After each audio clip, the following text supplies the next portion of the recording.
Well, Diesel, for the last few days and the last couple of weeks, it's beginning to look a lot like Christmas, weather-wise, with the ice and the snow falling. I do believe we, knock on wood, are going to see some warmer temps. But since we are in the winter season, I thought to start the show today, it would be a good idea for you and I to get in the winter spirit with the Winter Olympics. Now, I've said multiple times, and you've talked about it in recent days, that I'm not the biggest fan of the Winter Olympics. However, for this exercise, I am going to be today. A little fun to start the show today. Welcome into Wire to Wire. He's Diesel. I'm Cole Bryson on a Tolo Tuesday edition of the show. A big show coming your way. We're going to get into the Super Bowl. Super Bowl halftime performances over the years as well. A little fun at 4 o'clock. Rocco Miller at 4:22. He literally will be landing in an airplane and then getting on the phone with us, Diesel. So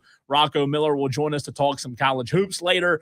And a big show. Also, forecasting a little bit in 2026, talking about the biggest sports moments. But do you feel like, Diesel, you are capable enough at the age of? Do I want to get my real age or my radio age? Oh, do you have both? I'm 41. Okay, do you think you would – I was thinking for 20, a second. 20, I'm 27. 27 in radio age. Do you think at 41 years old, you would be capable of participating in any of the Winter Olympics? Yeah. Now, I'm not saying at a high level. Yeah. I'm just saying participate. Yeah, I could do that. Yeah, you can for pull it off, Yeah, like for successfully. Sure. Oh, yeah. Okay, so that's good. That's where we start. Every guy still has to feel that, right? Even if you're 60. That's why they put curling in the Olympics in the first place, is they needed an old guy sport. It's like darts. You know, you can be good at darts good point. Until you're 80. Yeah, doesn't take much physical activity. So don't worry, Tolos. If you're listening today on the radio or watching on Twitter, Facebook, and YouTube, as Dewey is and 17 other Tolos are already watching on the stream, we're not going to sit here and break down the Winter Olympics for 20 minutes because that'd be boring, and I don't know anything about the Winter Olympics. So what we are going to do – Let's talk about Lindsey Vohn's injury and how that's going to affect the team and Team USA's chances to win gold. We're going to have fun with it. And Tolos, we want you, which stands for Turn On, Leave On if you're listening. If you listen a lot, that's what you are. We want you to participate in this segment as well. The Joy Law Firm text line's open, 844-326-3663. Phone lines are open as well. If you had to rank the Olympic sports, the Winter Olympic sports, Diesel, on which Olympic sport you think you'd be best at to worst at, that's where we're going. Am I competing against you or am I competing against Olympians? That's good. That's a fair question. And in any of these sports, do I get to push you down some ice? Yes. I don't know who you're competing against. Yes. The Tolos? I could win most of these. I was going to say, I can't answer that, but just in terms of like which you think you'd be the best at. Now, I will admit to you, I don't know what some of these are. So I think before we get into the rankings, we have to identify what they are. Okay. The question is, Cole, do you want to be entertained by sports over the next month and a half? Yes, I do. Okay. So we've got an innate desire, right? The Super Bowl is going to be over by then. Yep. The March Madness is not going to be starting until then. Yep. College basketball, I'm not saying you're definitely going to tune in and watch Big 12 action on a Thursday night. So you get to watch the Olympics, worldwide competition. I'm going to try. Okay. I'm going to try. But first, we must identify, you and I, as well as the Tolos out there, and be honest with yourself, Tolos. If you are like I and didn't really know, Diesel, what is the difference between regular skiing and alpine skiing? Do you know? I don't know what alpine is. I would assume it's downhill. So like regular skiing would be what would be considered cross country, so like flatland skiing, and alpine is all the downhill stuff. So according to ChatGPT, you're correct, it is downhill skiing. Yeah. It is down snow-covered mountains on fixed heel skis, which means, Diesel, the heel or your heel is locked to the ski. Yeah. Unlike cross-country skiing where your heel, I guess, is not locked to the ski. Right. You're a skier. Those are called telemark skis. Well, telemark skis are downhill skis, but your heels are not clicked in. It's a different kind of skis. So they look like downhill skis, but they function like cross-country skis. Well, you are. And anytime you see somebody on telemark skis out on a mountain, you say, that person is a giant nerd. You are the skiing expert on the show because you do ski. Right? Snowboard. I snowboard. I thought you went skiing recently. Well, we went snowboarding. Oh, sorry. Well, So, you know, it's awkward to say my wife went skiing, I went snowboarding. It sounds like we went on two different trips. Like our relationship's on the rocks. Yeah. We both went to two different mountains. Yeah. But you have skied before. I have skied twice. I've not. Twice. I've skied twice. I've never skied. So you're more of a. Sucks. You don't like it? It sucks. Snowboarding is so much better. Well, I can imagine. I can imagine that it would be difficult, but that's where we are with the alpine skiing. Just so you know. Yeah. The biathlon. Diesel, can you explain to the Tolos what the biathlon is? Biathlon is cross-country skiing and rifle shooting. I don't know whose brilliant idea it was to combine those two things. But it's cross-country skiing. They got a precision rifle thrown in their back. This seems like something you'd be into. You're right. Cole. You're right. It does sound fascinating. They got to do a set distance, whatever it is. They've got, I think some of them they do standing. One standing, one is in a kneel position, and one is prone. So I think they have to either lay down with their skis on, which is awkward. Yeah. Or they got to click their skis off and then lay down and shoot accurately before they can get back up and continue the skiing. No, you're right. I think I'm going to give the biathlon a chance. It feels like something I've seen Mark Wahlberg do in a movie, right? It does. You know, I'm just saying, maybe Shooter, maybe another movie, but it feels like something I'd be interested in. Okay. So you're right. They ski over the cross-country course, then stop at a shooting range to fire a rifle at targets. The cycle repeats several times. That's the biathlon. What do they shoot? I mean, are they shooting anything fun? Yeah, Imagine if they were out there shooting 50 cal. Now that's what we need to do. Next time the Winter Olympics are in America, let's have them out there shooting a 50 cal, like a mounted 50 cal. You know what? We could have done this past weekend. We could have done the biathlon. We could have participated. By the way, on the stream, Craig asked, is Burns playing Thursday and Friday night this week, Cole? Craig, tentatively, Thursday is in the works. They're waiting on confirmation from the officials. Friday, yes, still playing Friday. As soon as I get an official word, though, from Burns and Lane Fowler, I will pass it along. Jay Tez on the Joy Law Firm text line says, at my age, curling. We'll get to curling. I know that might be a little bit easier, but Diesel, I did find where it does say they use a 22 caliber long rifle for the biathlon. Dewey does 12-ounce curls every night. Different kind of curling. It's true. Sometimes he curls both at the same time. By the way, do you know the distance from the shooter to the target in the biathlon? I'm going to guess and say that it's 50 meters. You would be correct on that. Okay. You would be 100% correct. You are a biathlon expert as well. Roughly 50 yards. I don't know exactly the difference between 50 meters and yards, but a yard is roughly a meter. So, bobsledding, are you into that? I love bobsledding. Okay, so I love bobsledding. That is the third Winter Olympic sport. Yeah. So what we're doing, if you just tuned in and thought, what the heck are we talking about? In a minute, we're going to rank which Olympic sports we would be best at. But first, we have to identify the Olympic sports. We also know that there is cross-country skiing. So we've touched on alpine skiing, Diesel. Now we hit cross-country.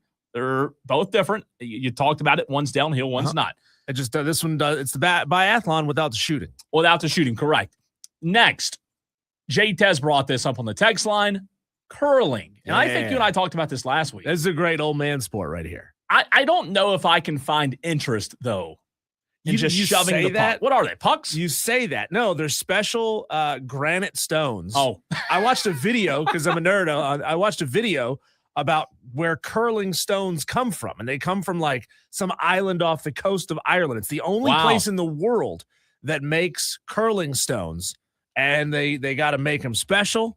And it's like they are non-porous, so it doesn't let water get into them. And if water gets in, freezes, the stones crack apart. They can bash into other stones without breaking. They've done a lot of trial and error to get to the perfect curling stones. And for those who don't know, it's like ice chess, not ice chest, I guess, in a way, right? But ice chess is slower. It's kind of like shuffleboard. Or, the tabletop shuffleboard with the little metal pucks. Yes. Kind of like that. Each team has 4 players. The players take turns sliding the stones. The teammates, Diesel, sweep the ice. to control the speed and direction, right? On one end, both teams throw their stones from one end, right?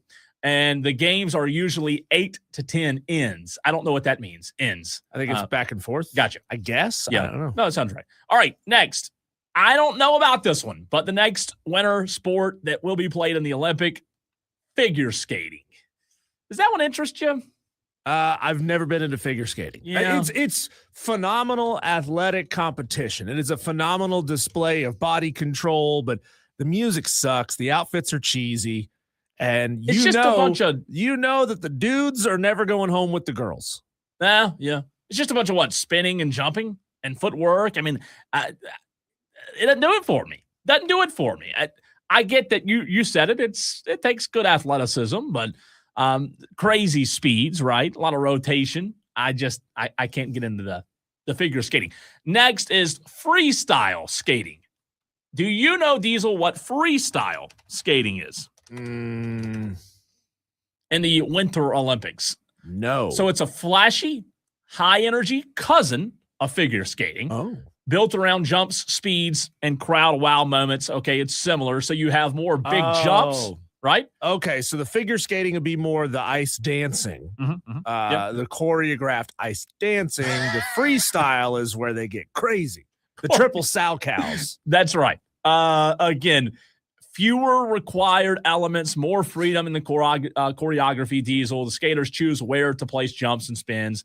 Higher risk, higher reward. Okay. You'll see some triple, quadruple jumps. What was that Will Ferrell movie where he was an ice figure skater or freestyle skater? I was just talking about. I don't think I saw it. But him and the guy from Napoleon Dynamite. Yeah. So 2 types of skating. Yep. Okay. Keeping it on the skating side of things, ice hockey. Yeah. Next, in what one of the sports is, we're going through every single Olympic sport. 3 sports in a row where you could slice your jugular. That's pretty sweet. Yeah. So I guess, Diesel, when it comes to the skating side of things, ice hockey interests me the most because, again, we've talked about, it's more of a sport that you watch on TV. It's more of a normal sport, I guess, right? I know that's going to upset somebody, but ice hockey, will I watch? I'm going to try. I'm not the biggest hockey fan currently, but I will give it a try. Blades of Glory is what I couldn't think Blades of Glory is the name of it? Blades, sorry. Yeah. I do not know. I do not know what luge. This... Well, I was literally Googling it. What luge is, Diesel? Is a one-person, it's a one-person little, like, sled that you sit on. It's like high-speed sledding. And luge is feet first. Okay. Skeleton is head first. I'm reading about it now on ChatGPT. Luge is one of the fastest, most intense sports. It's wild, dude. Do you know that? Yeah. In the Winter Olympics. So you're right. Flat on their backs. Oh, I have seen that. Very, very fast, right? So very fast. You're just laying down on a little small sled. Yeah, that seems like the best way to demolish your entire body. 85 to 90 miles per hour, Shoo. It says. What is the word luge from, though, I wonder? That is interesting. So you've got drops, you've got sharp curves. I don't know if this is going to be for me like how some people watch NASCAR hoping for a wreck. It feels like I would want to see not somebody get hurt, but you said it. It's kind of risky. It's like watching qualifying if it was a road course and the road course was one lane and you couldn't touch the walls. Yeah, I'm with you. So obviously a lot of risk in that one. So I'm going to give that one a try. And Nordic Combined is the next Olympic sport, one of the most unique Winter Olympic sports, Diesel.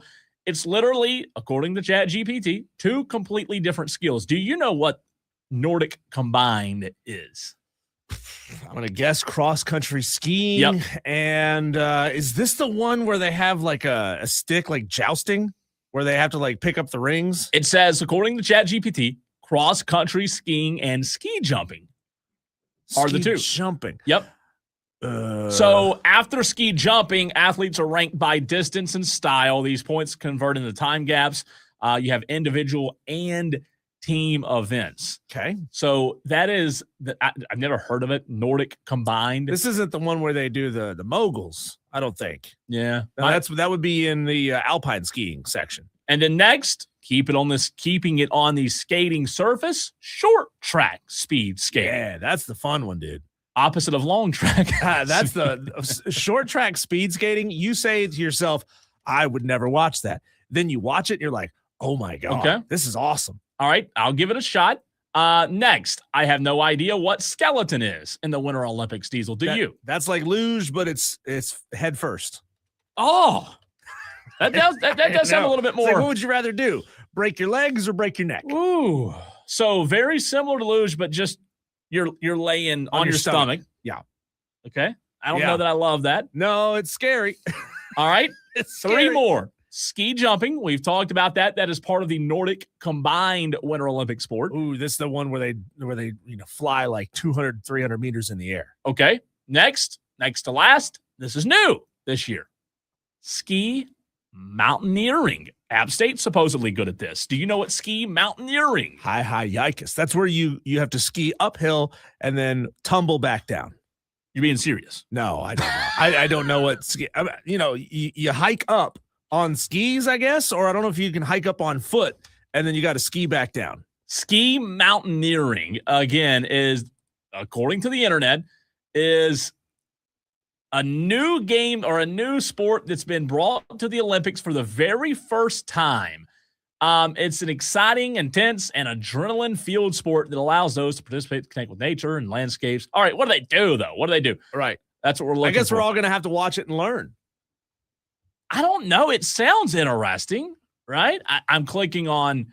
Usually, you want to take the chairlift to the top of the mountain. This is for people who don't pay for their lift ticket. They have to ski mountaineer to the top of the mountain. They have to hike to the top to ski back down. Okay, so it combines uphill skiing. So you were right on that.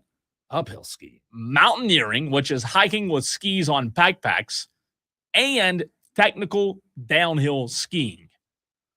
Debut at the 2026 Olympics, but it's a sport featuring sprint and mixed relay formats that tests your endurance, speed, and efficiency, transitioning between climbing and descending. Interesting. Last one, Diesel is an expert at this one, snowboarding. He just went snowboarding, and snowboarding, I think I can get on board with. Woo. What makes Olympic snowboarding fun to watch, though? Big air, like big jumps. Big jumps. Crashes. They do slope style, which is, the terrain park, the small jumps and the and all the boxes, the rails, and all the stuff that you have to try to maneuver around. It's a very freestyle kind of thing, like where you can do whatever you want to do, and you're supposed to try to get the most number of points that you can. I don't know if in the Olympics they do snowboard racing. There's a word for it, and I'm blanking off the top of my head, but it's like 6 people going down an ice track, a ski track, and they're banging into each other. Okay. Racing. You have snowboarded.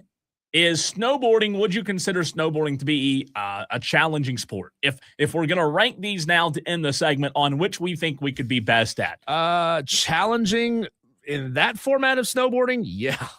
Because you're going to have to go off like a 40-foot jump. Yeah. But regular, if I wanted to pick up, I guess what I'm thinking is if I wanted to pick up these sports, right, and rank what I think I would be best at from best to worst, I would imagine it would take me a long, long time, Diesel, to become good at ice hockey, right? Seems like a very challenging sport. Yeah. Alpine skiing, seems like it would take me a long time to pick that up. Yep. Luge, just lay down. I don't know. Just I can lay down. If you think that's what it is, I can lay down. Have fun not walking again. I would imagine, and I want to see how yours go. I would imagine if I had to rank top 3 on what I think I could do best, I think I'd go snowboarding 1, right? A lot of balance in snowboarding.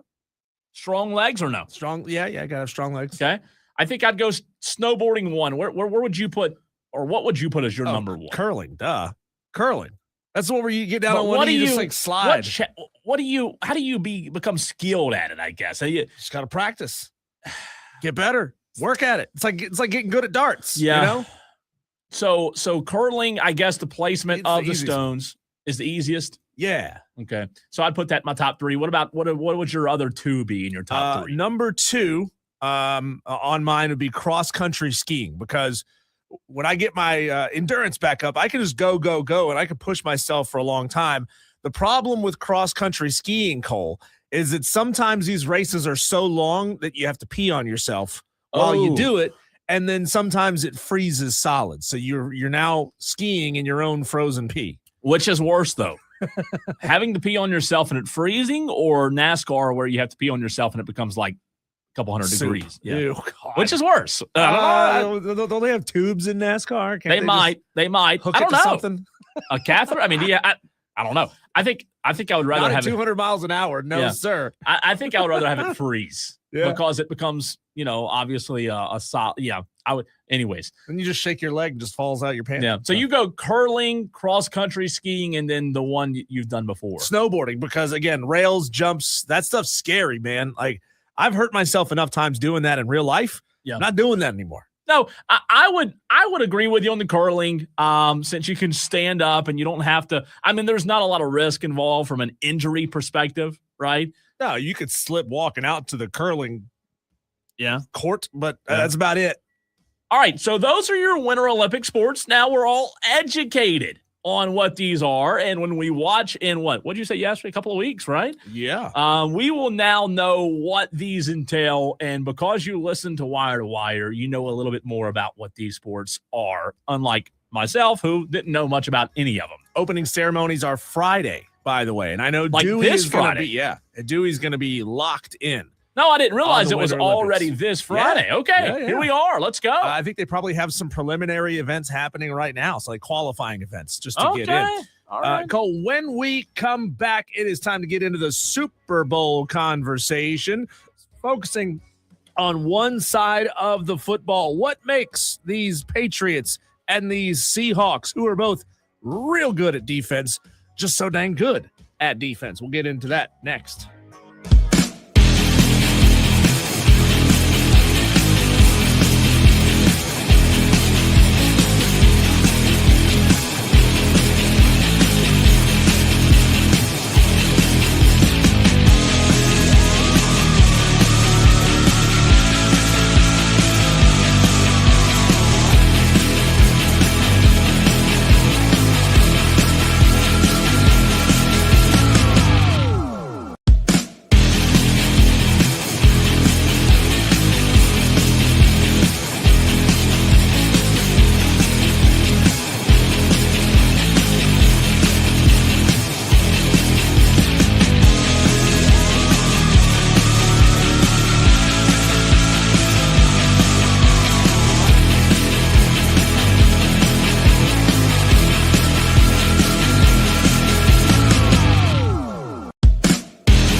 on the Fan Upstate. Cole, would you be bummed or stoked if we saw a relatively low-scoring defensive Super Bowl here in 6 days? Good question. I don't mind low-scoring defensive games. I appreciate good defense, but like everybody, I like fireworks. Yeah. Right? I like if we had offense. Like a 16-14 kind of game or something like that. As long as it's close, relatively close, Diesel, like to the end, I'm fine with a low-scoring game. Okay. Well, there's a possibility that that's where we end up because we have two really, really good defensive teams playing in the Super Bowl head-to-head against each other, the Patriots and the Seahawks. Both are phenomenal defensive football teams. Tolos, you answer that question as well. 844-FAN-PHONE on the Joy Law Firm text line. Text in 844-326-3663. If we got a low-scoring defensive football game, would you say that the game sucked? By the way, there's a lot of people who feel that way. There are, and by the way, for what it's worth, the over-under is set at 45.5. Okay.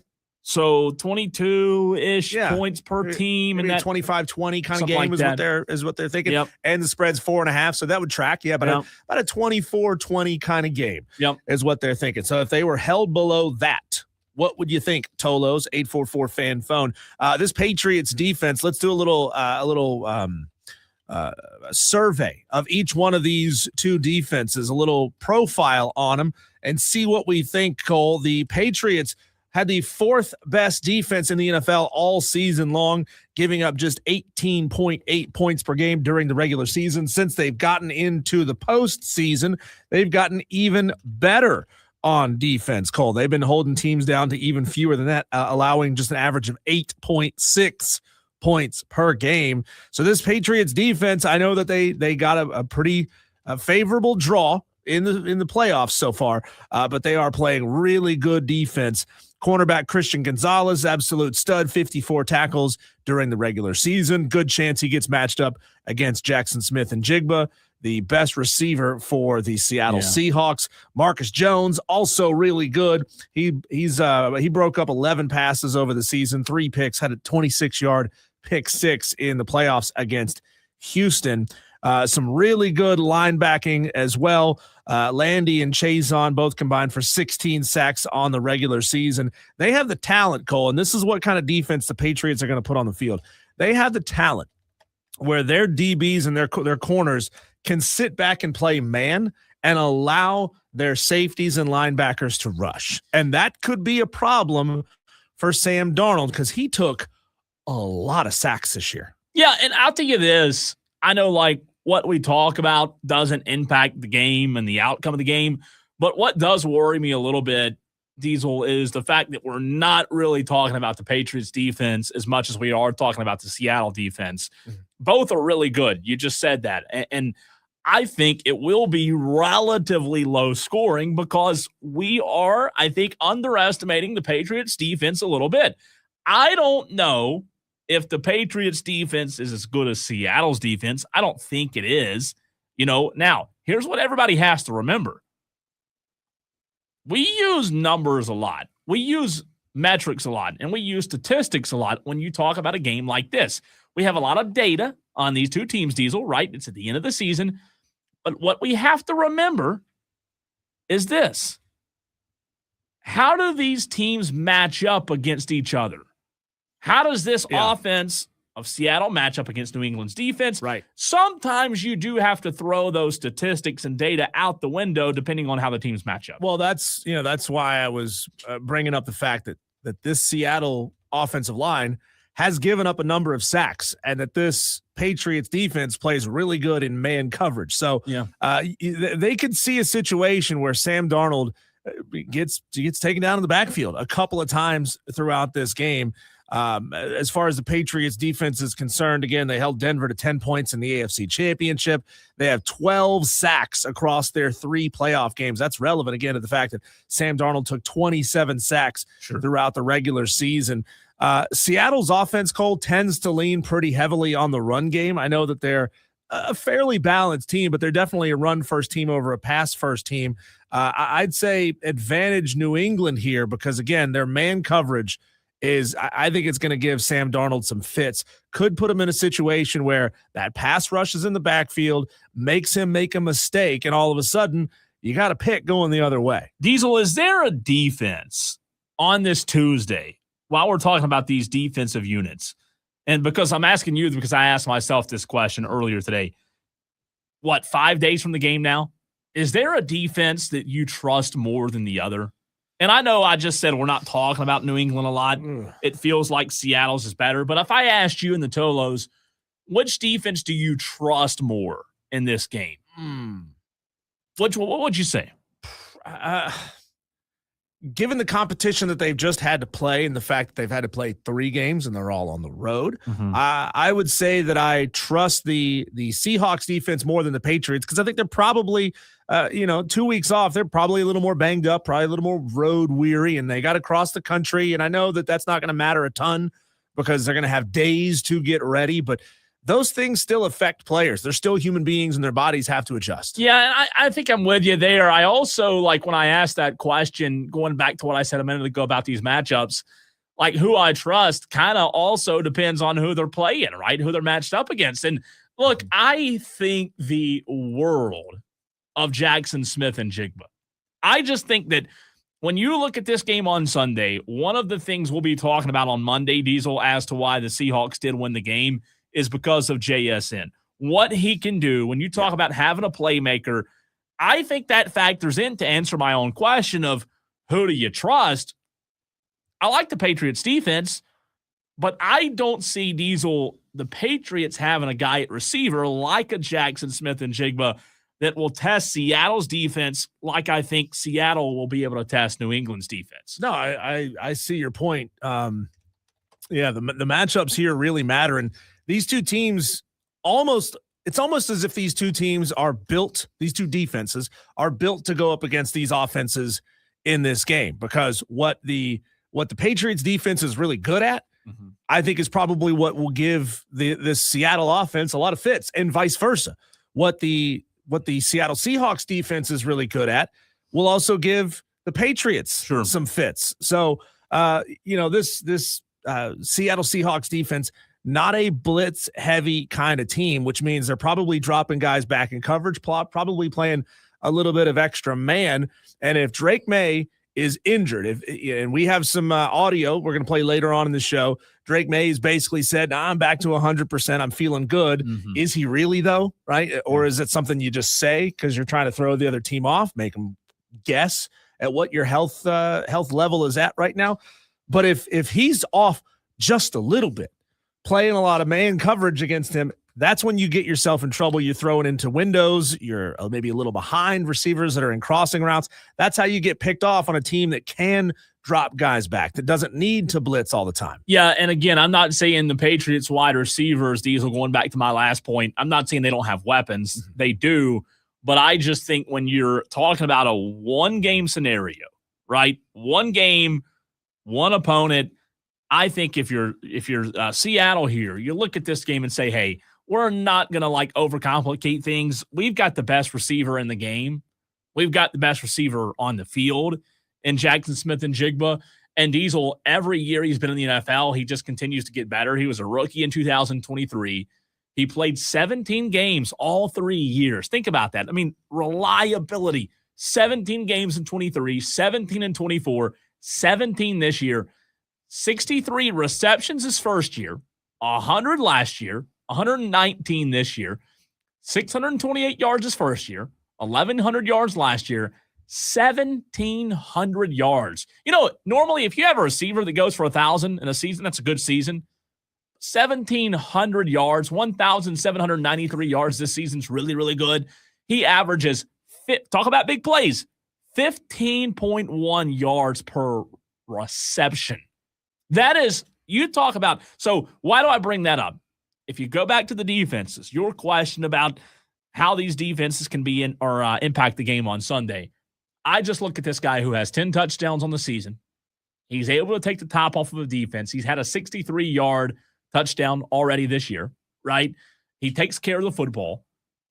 And when the guy comes into the Super Bowl averaging over 15 yards per reception, I think that's somebody that coaching staff looks at and says, hey, Let's not overcomplicate this thing. Let's just get the ball to our playmaker. If you're Drake Maye with a questionably sore shoulder, how would you like to be looking across the field and looking at Ernest Jones? Yeah.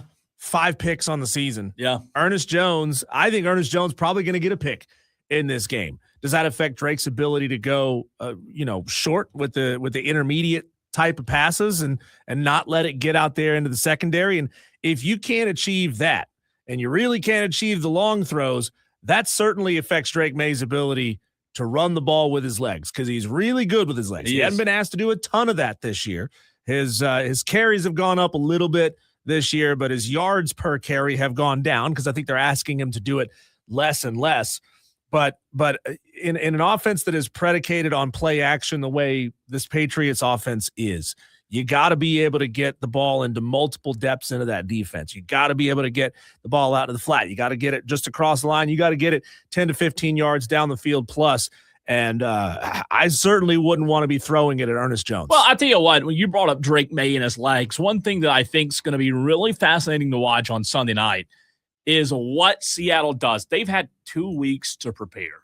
And again, Drake Maye is not Lamar Jackson running the football, but he's pretty dang good.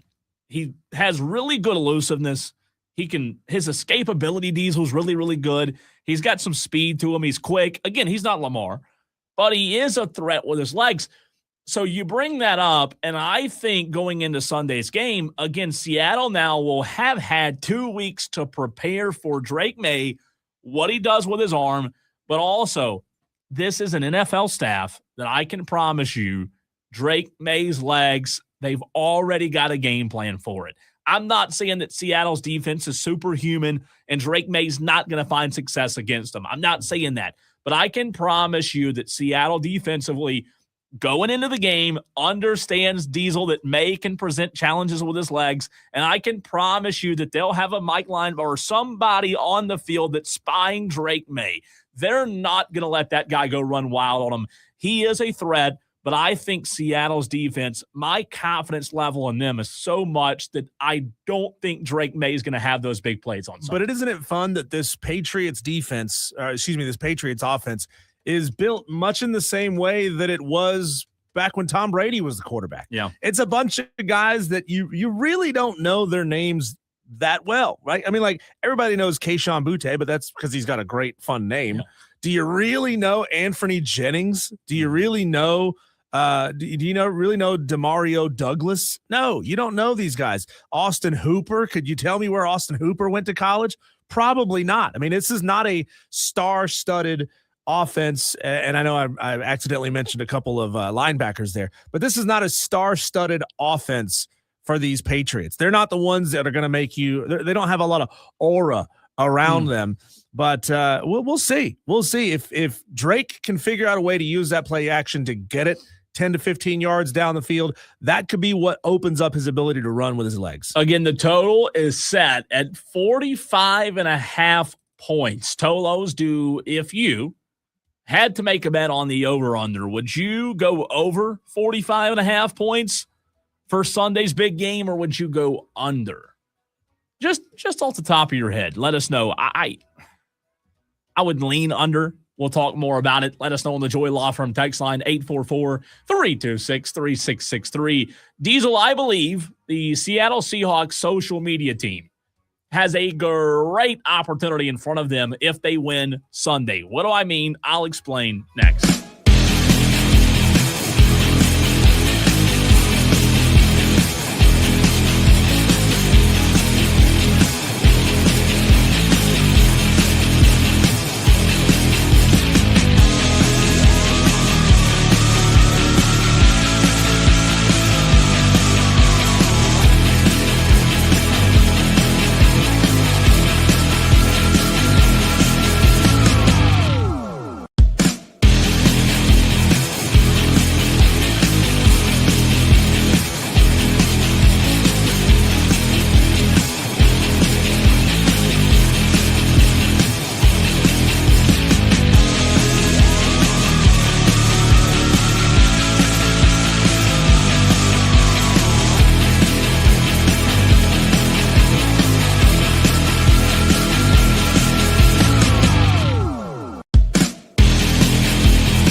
Cole, Bryson, and Diesel on the Fan Upstate. Well, Diesel's the movie guy on the show, and the New England Patriots have been using the movie reference this season, Diesel, when it comes to the Warriors. We talked about this, I believe, last week. Warriors. That's right.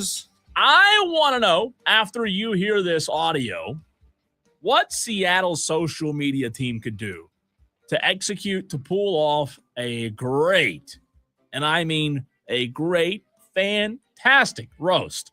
Because the New England Patriots have been pretty high on the Warriors. Here's the audio. Mike Vrabel was asked yesterday about why they're doing this.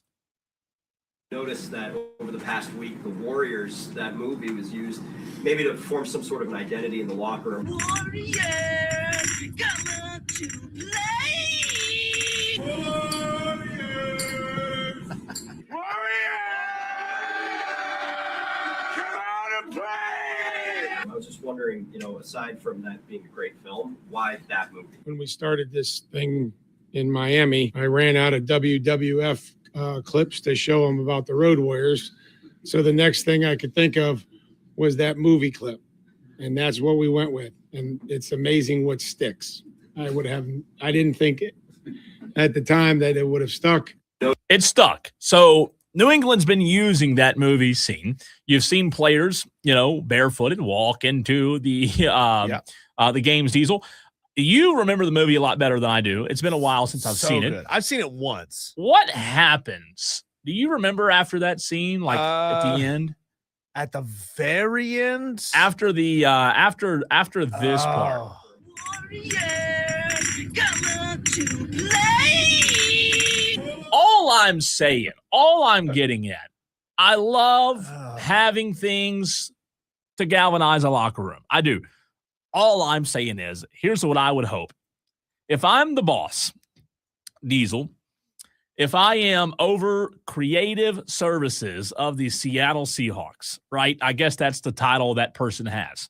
And maybe I should get in contact with them. But leading into the big game, the digital creative services department of Seattle is probably putting out a lot of content right now, right? Mm-hmm. I would hope the director of that department has informed his team that if Seattle wins the game, you better have something ready to drop on social media that has the Warriors movie scene reference included and absolutely shred New England, make them look like a bunch of pansies, make them regret ever bringing that movie reference up. I think Seattle has a prime opportunity here. If they don't use this to their benefit, if they win, Diesel, I think it's an ultimate fail. Are you talking about the part where they all get seduced by a female gang? I couldn't remember. It's been so long. It's been a long time since I've seen that movie. But all I'm asking is, if they don't come out to play, there better be some roast happening. There better be some big-time roast from the Seattle Seahawks. And you can look, the people on that team that create these videos for Seattle and the reels and all the fun stuff, I want those. My message to them this week would be this. Hey, you're creative. This is why you're here. I want you to have the ultimate roast ready for when we beat them on Sunday. And Sunday night, after Seattle wins, I better see this on social media. I better see some kind of reference back to the Warriors come out to play because they've taken it as kind of their MO, their identity, as Mike Vrabel talked about there. I could see a handful of players dressed up as hawks, so like birds with big, stupid, flappy wings. We're like, guys, how are we supposed to gangbang in these? How are we supposed to fight? If the Riffs come after us, how are we supposed to fight dressed like big chickens? Is that a really, really old movie, by the way? Warriors, early 80s, I think. So it is pretty old. 79. 79. Okay. So it's been around for a while. Yeah. It's been around for quite some time. Yeah, it's a big meeting of the gang members somewhere in Manhattan, and somebody gets killed. That people think that the main character group of gangsters did it, so they got to make their way back across New York City to Coney Island.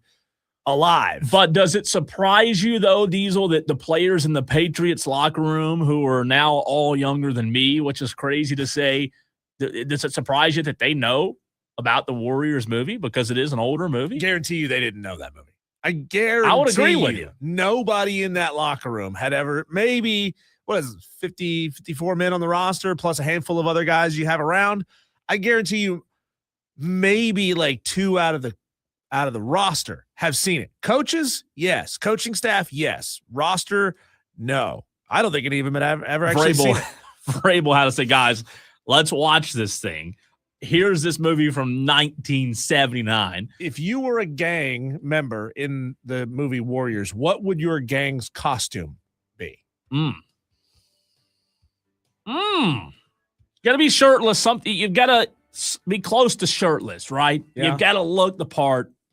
I don't want too much costume. I don't want too much clothing.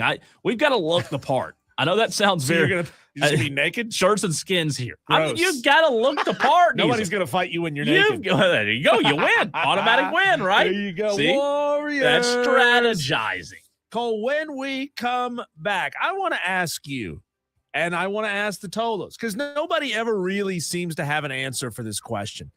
What do you actually want out of a Super Bowl halftime show? Because every single year, people say this sucks. Yeah. This Super Bowl sucks. Halftime show sucks. It's no good.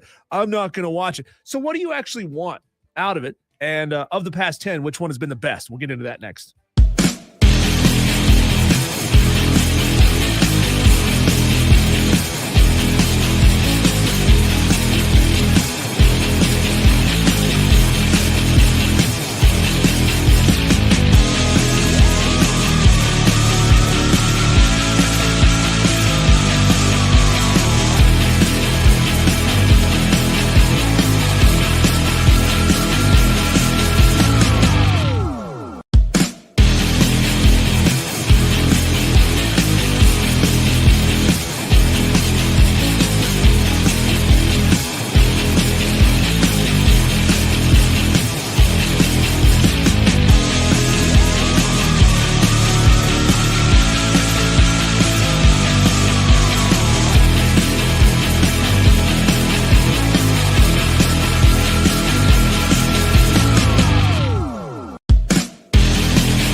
You know, Cole, I don't know what's more of an American pastime, the Super Bowl or complaining about the halftime show, because no one can ever agree on whether or not the Super Bowl halftime show was any good, whether the artist should be there, whether they deserve to be doing the halftime show. And we've gotten to the point where one of the few remaining shared experiences we all have, you know, live radio is a shared experience in a way, because we got a lot of Tolos who are listening in Greenville and Spartanburg and Anderson, New Anderson Signal 101.5, who are all listening to us live in the moment. That's a shared experience. You can all text in real time, and we can kind of chat back and forth over the radio and text and on the stream with creatures like Dewey. But now you can consume radio whenever you want to, right? You can time shift it, listen to it later on tonight. You can listen to it tomorrow. Heck, we have people all the time who will message us about something that we were talking about on the show an hour before. And it's because they tuned in late and they're just now catching up to the show. But now, Cole, we're at that point where the Super Bowl halftime show is no longer a shared experience. It's a curated experience, which means you, the person who is sitting on your couch watching the Super Bowl alone, because you're that type of person, or the person who's at a Super Bowl party, you can tune into whichever Super Bowl you want. It's like a choose your own adventure. If you don't like Bad Bunny hosting the Super Bowl halftime show, well, guess what? You could tune into this country and rock show. I forget what it's called. There's a name for it. We were just talking about it earlier. Turning Points doing their Turning Points. So you can tune into whichever one you want. So there you go. We've fractured the country down the middle. Nobody's watching the same halftime show. You can't go to work the next day and talk about the halftime show because, well, half of your coworkers didn't even watch the same halftime show that you did. So it begs the question, Cole, what do we want? What do we actually want out of a halftime show? Because truthfully, I'd be willing to bet that maybe about 25% of our audience is actually sitting down and watching the halftime show, even in the best case scenario, because again, some of you are at parties and you're chatting it up with friends. Some people are getting up, going to the kitchen, getting a fresh plate full of chicken wings and dips and all this kind of stuff. So I don't think a lot of people are actually paying that much attention to it, but people get so upset that their favorite artist doesn't get the halftime show, or that the artist who does get the halftime show said something that they don't like. Well, the problem is, and the problem has always been, and the problem will always be, it is based upon your taste in music, right? So let's go back in time. Last year, Kendrick Lamar performed. Mm-hmm. If you don't like rap music, if you don't like hip-hop music, you probably won't like Kendrick Lamar. Mm-hmm. You liked Usher before that? Well, if you didn't like hip-hop, you probably didn't like that. Now, the problem with the conversation, or not the problem with the conversation, but the problem with the Super Bowl halftime show is it's always like one artist. Rihanna, now the year before that in 2022, you had Dr. Dre, you had Snoop, you had Eminem. So you had several artists. It's hip-hop, same genre. Yep. So to answer your question, I don't think we will ever please everybody, because it's based on what music they like. It's almost like when you go to a restaurant, and you know how when certain sports bars have the speakers at your table, where you can literally have the speaker at your table, watch the TVs in front of you, but you can put the speaker on which TV you want. That's what it's becoming, because we're never going to have everybody on the same page in terms of what their taste in music is. Go back the last 10 years, going all the way back to 2017. So this year included, the last 10 have been pop, Bad Bunny, Kendrick Lamar, hip hop, Usher, pop and hip hop, Rihanna, pop, Dr. Dre and Snoop Dogg, hip hop, The Weeknd, pop, Shakira and Jennifer Lopez, pop, Maroon 5, pop rock, but still pop. Justin Timberlake, pop. Lady Gaga, pop. Have you noticed a trend? It's a lot of pop. It's a lot of hip hop. A lot of pop. You know why? And this is something that the people who scream about the Super Bowl halftime show every single year, I've been saying this for like a decade, but people haven't gotten this through their brains yet. The Super Bowl halftime show is not for you. Yeah. The Super Bowl, the football game is for you, right? So you got a 4-hour-long broadcast that's built and designed for basically middle-aged white dudes, right? Or for middle-aged dudes, middle-aged sports fans. The halftime show is for your daughters. The halftime show is for your teenage kids. They're trying to get a new demographic of people to tune in and watch because they want to sell stuff to them too. So that's what people haven't quite figured out, that it's that the game is for you. The halftime show is for your kids. Well, it is a spectacle, right, in which the NFL knows that much like March Madness, Diesel, they are going to have eyeballs on this one game in a magnitude that they've never had during the regular season, right? And even during the playoffs.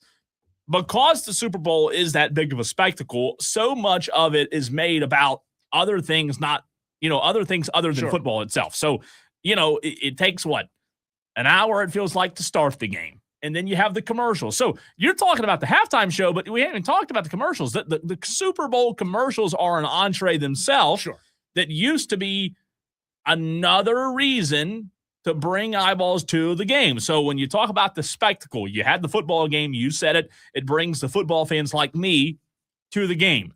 Well, then they realize, okay, hey, we're going to have all these other millions of people watching. Let's have the best commercials ever. Let's have a really big halftime show with big-time artists. Yeah. I don't like hip-hop music, so, I did like Usher. I liked Usher. I do. How do you not like Usher? Sure. I mean, it's Usher, for crying out loud. And Snoop Dogg. I like Snoop. For better or worse, all of these performers are some of the biggest performers in the world who sell more tickets than anybody. Yeah. So I may not like hip-hop music. I did think Snoop and Usher were both very entertaining.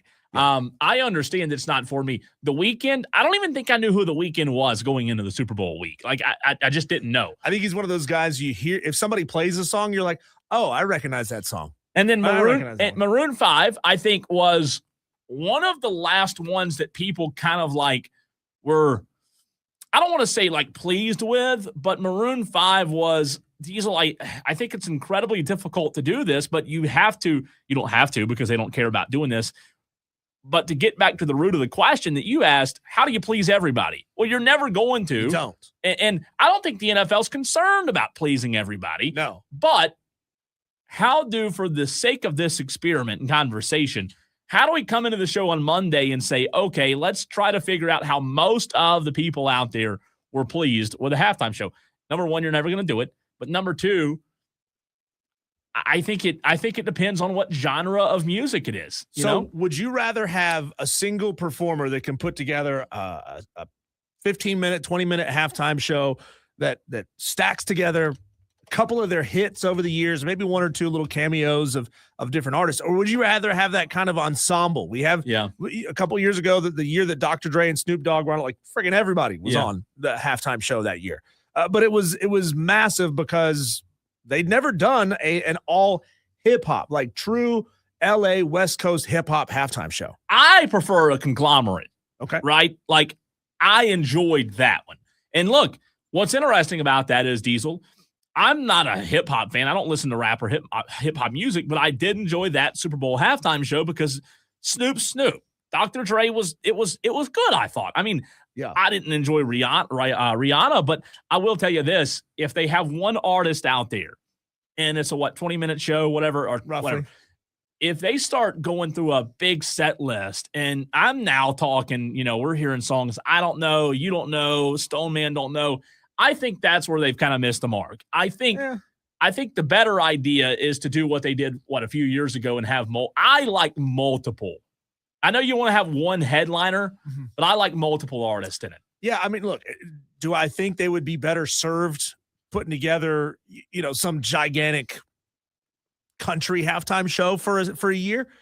Probably. Yeah, I mean, mix it in. Every couple of years, mix in a different kind of halftime show. I think that, especially if you can do it in a way that with younger artists, they have a lot of crossovers. You can bring in some pop stars. Well, you can have a Shaboozey, Shaboozey and Jelly Roll. You're talking country and hip hop, right?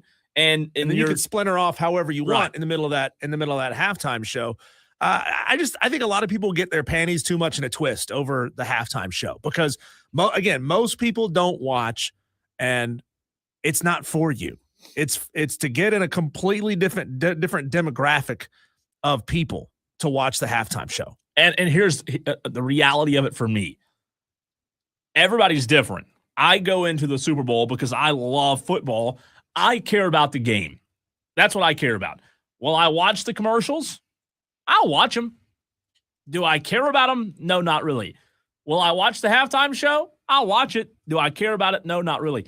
I've never, and maybe this is why Diesel, but in my lifetime, I've never cared about the halftime show. Now, if it were artists that I liked, maybe I would. Maybe the reason I don't care about the halftime show is because it's never been artists that I've liked. I didn't like Katy Perry. I don't like Coldplay. I don't like Bruno Mars or Beyonce. How do you not like Bruno Mars? I mean, I just don't listen to Bruno Mars. I listen to one genre of music, sometimes two. Black Eyed Peas. I mean, it was so long ago, I can't even remember. I think the most popular one that I like when I'm scrolling through Reels, the one where Creed performed, I think is probably the one that pops up the most. You know, or the guy was flying through the air. Yeah, with the How long ago was that? God, that was probably 30 years ago. But that's the one that you still see every day. You know why they don't bring, legacy rock bands? Because they don't sell anywhere near the number of tickets and garner anywhere near the number of mentions on social media when Creed plays it versus when Taylor Swift plays it. Yeah. You know what I mean? It's all about getting a different demographic of people. And we're going to find out. This year, I think, is going to be a fascinating case study on what happens when you counter program a Super Bowl halftime show for a completely different demographic. The last one that I see, and I may have skipped one, the last one that I see that actually had any country in it was 1994. Ooh. Clint Black, Tanya Tucker, Travis Tritt, and the Judds, who are all four very, very popular country artists, right? So, older country. Should we stop having musical artists do the halftime show? Like, when you go to an NCAA basketball game, you know how they'll have like little kids come on and do a half-court basketball game? Should we just do that instead? Should we just do flag football instead because nobody can agree on a musical choice? So just let kids go out there and play at the Super Bowl and everybody can agree that that's adorable and it's fine. Well, I think because music draws what it draws, you'll always have that. Of course. You know what I mean? And regardless, I mean, in 1993, Michael Jackson was the draw. And guess what? You'll never have another draw like in 1993 you had when you had Michael Jackson perform at the halftime show. If you had Taylor Swift, and I don't know why has the NFL missed on that? The opportunity they've had. She might not have been available. There's a very good chance that she was touring at the time and didn't want to do it. So with Travis, I mean, you had missed the opportunities. I want to tell you, you wonder why do pop stars and hip hop artists always get the halftime show? Here's why. Because the top 10 grossing artists of 2025, The Weeknd, Taylor Swift, Beyonce, Kendrick Lamar, Coldplay, Shakira, Drake, and Chris Brown. So that's why Metallica doesn't do the halftime show. That's why country stars don't do the halftime show, because they don't gross anywhere near the kind of money and attention. And not only is it eyeballs to people tuning in to watch it live, it's also the ridiculous amount of social media play it's going to get after the fact. No, it's a lot. And the NFL does that on purpose. Roger Goodell does that on purpose. And if you looked up right now, I know 90% of our audience probably doesn't care about Bad Bunny. But guess what? Bad Bunny's one of the biggest performers right now. So, like Roger Goodell, I mean, when you talk about the NFL choosing who performs at halftime, they want, to your point, they want the ones that are bringing in the revenue, the big bangers, right? They want the revenue producers. And if you go get a 1994 country artist, well, I might like it. My buddies might like it, but what are they going to do? Right. And in terms of revenue, Bad Bunny is, I mean, I think he had more Grammys than anybody. He's one of the most popular worldwide performers. Now, a lot of Americans might not like that a Hispanic artist is performing, but Roger Goodell, I think, is looking at it from a standpoint, Diesel, of, hey, this guy's global, and we have an opportunity to have him perform our halftime show. Well, Rihanna is not American. She's from Barbados. People didn't seem to have a problem with Well, then. people probably didn't know that. Yeah, they did. I didn't know Rihanna Jennifer, was from Barbados. Did you know that Shakira is not from America? Yeah, everybody knew that, right? No, I didn't know it's that. only a problem now for some reason, right? I don't think I don't think the majority of people knew that those other performers weren't from America. I didn't know. I mean, you talk about all these other people. Who'd you say wasn't from America? Rihanna's from Barbados. Yeah. Shakira and Jennifer Lopez is from the block. Everybody knows that. Yeah. But Shakira was the main star on that particular halftime show. She is from Colombia, I think. Yeah. Again, Colombia. I don't know.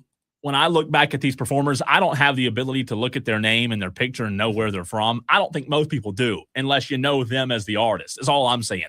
I don't have, if you pop somebody's image on that TV and say, hey, where are they from? I mean, I can look at their skin color, but I don't know. I can't tell you where they're from. I don't know enough about hip hop music to tell you where that artist is from, is all I'm getting. Drew Bastank says Bad Bunny is from Puerto Rico. I didn't know that. Puerto Rico, and he is right about this. That is an American territory. Yeah. So technically, Bad Bunny is American. Well, technically, yeah. Well, is it just because he speaks Spanish? Yeah, that's why. Oh, okay. He does. He also says Bad Bunny makes good music, may not be everyone's cup of tea, but he is wildly popular. And that's what I said, Drew Bastank. That's the whole point. Yeah. That's why he is performing, is you look at his popularity, Roger Goodell's going to choose the popular artist. It doesn't matter where they're from. That's what he's going to do. I think we all need to do a better job, though, of separating the art from the artist. If you don't like somebody had to say, it doesn't mean they can't still put on an entertaining show. You know, just because somebody said something you don't like doesn't mean you got to spend 25 minutes miserable saying, oh, I don't like this. I hate this. Well, I watch anything but this. You don't have to be that way. If you don't, if you like it, watch it because it's entertaining. Because there's people dancing and there's up-tempo music and there's fireworks going off and there's a laser light show. That's entertaining for different reasons. Well, welcome to America. If you want everybody to agree, hate to break it to you, Diesel, that ain't happening. That's true. It ain't happening. Now, Bad Bunny is ranked as the most streamed global artist, while Taylor Swift maintains massive popularity, having dominated 2023 and 2024. But I don't know that Taylor Swift is even, from what I'm looking at, I don't know that Taylor Swift is getting the streaming numbers that Bad Bunny is. You saying Taylor Swift is over? Well, 19.8 billion streams from Bad Bunny in 2025. Oh my. That is a lot of streams. And again, I think that you talk about his flavor of music. We may not like it in America, but 19.8 billion people are listening to it. And where have they been playing a lot of NFL games over the past couple of years? South America. Everywhere. They're trying to reach out to that demographic of people too. You telling me that's not connected? It No. is connected. And to that point, I don't really like Shakira's music either, but there's plenty of fun stuff to look at on screen while she's up there dancing. Roger Goodell and the NFL, I mean, to your point about them taking games overseas, their mission is not to please the everyday hardworking Americans. It's not like they don't care about the football fans. They know are going to be there because it's football. They know they're going to be there. They're trying to do the same thing they're doing, Diesel, when they take those games overseas and bring a completely new set of eyeballs. Now, if I don't like it, that's fine. The reality is there will be Bad Bunny fans who watched the Super Bowl this year because of Bad Bunny that have probably never watched a snap of football before. Right. And that's why that's why they got him there. So simply put, you may not like it, just don't watch it. I mean, I don't watch them. I watch them like it doesn't. My whole thing is it shouldn't impact whether, who cares? It's a halftime show. It'll be interesting to see what kind of numbers this alternate halftime show does. If it does great numbers, I guarantee you we see it again. If it doesn't, well, they may say it's not worth doing anymore, and we're back to one. Yeah, we could be. Rocco Miller is literally getting off of the airplane at this very moment. He says he will be good. Rocco Miller, when I tell you Tolos is one of the most plugged in college basketball guests you will find, I mean it. I'm telling him, I'm not just saying that because we have him on every week. You can ask him anything, and he will give you an answer. If you want to test it, hey, ask a college basketball question on the Joy Law Firm text line in the very next segment at 844-326-3663. He will answer it for you. He's the best. Rocco will join us live in the airport, maybe live from TSA. We don't know where. Maybe while he's getting scanned to make sure that he's not bringing anything back he shouldn't be. But nonetheless, we'll talk to Rocco Miller, Bracketeer.org, next.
time to take a deep dive into college basketball. We'll get into the weeds with Rocco Miller of Bracketeer.org. We love having Rocco on the show.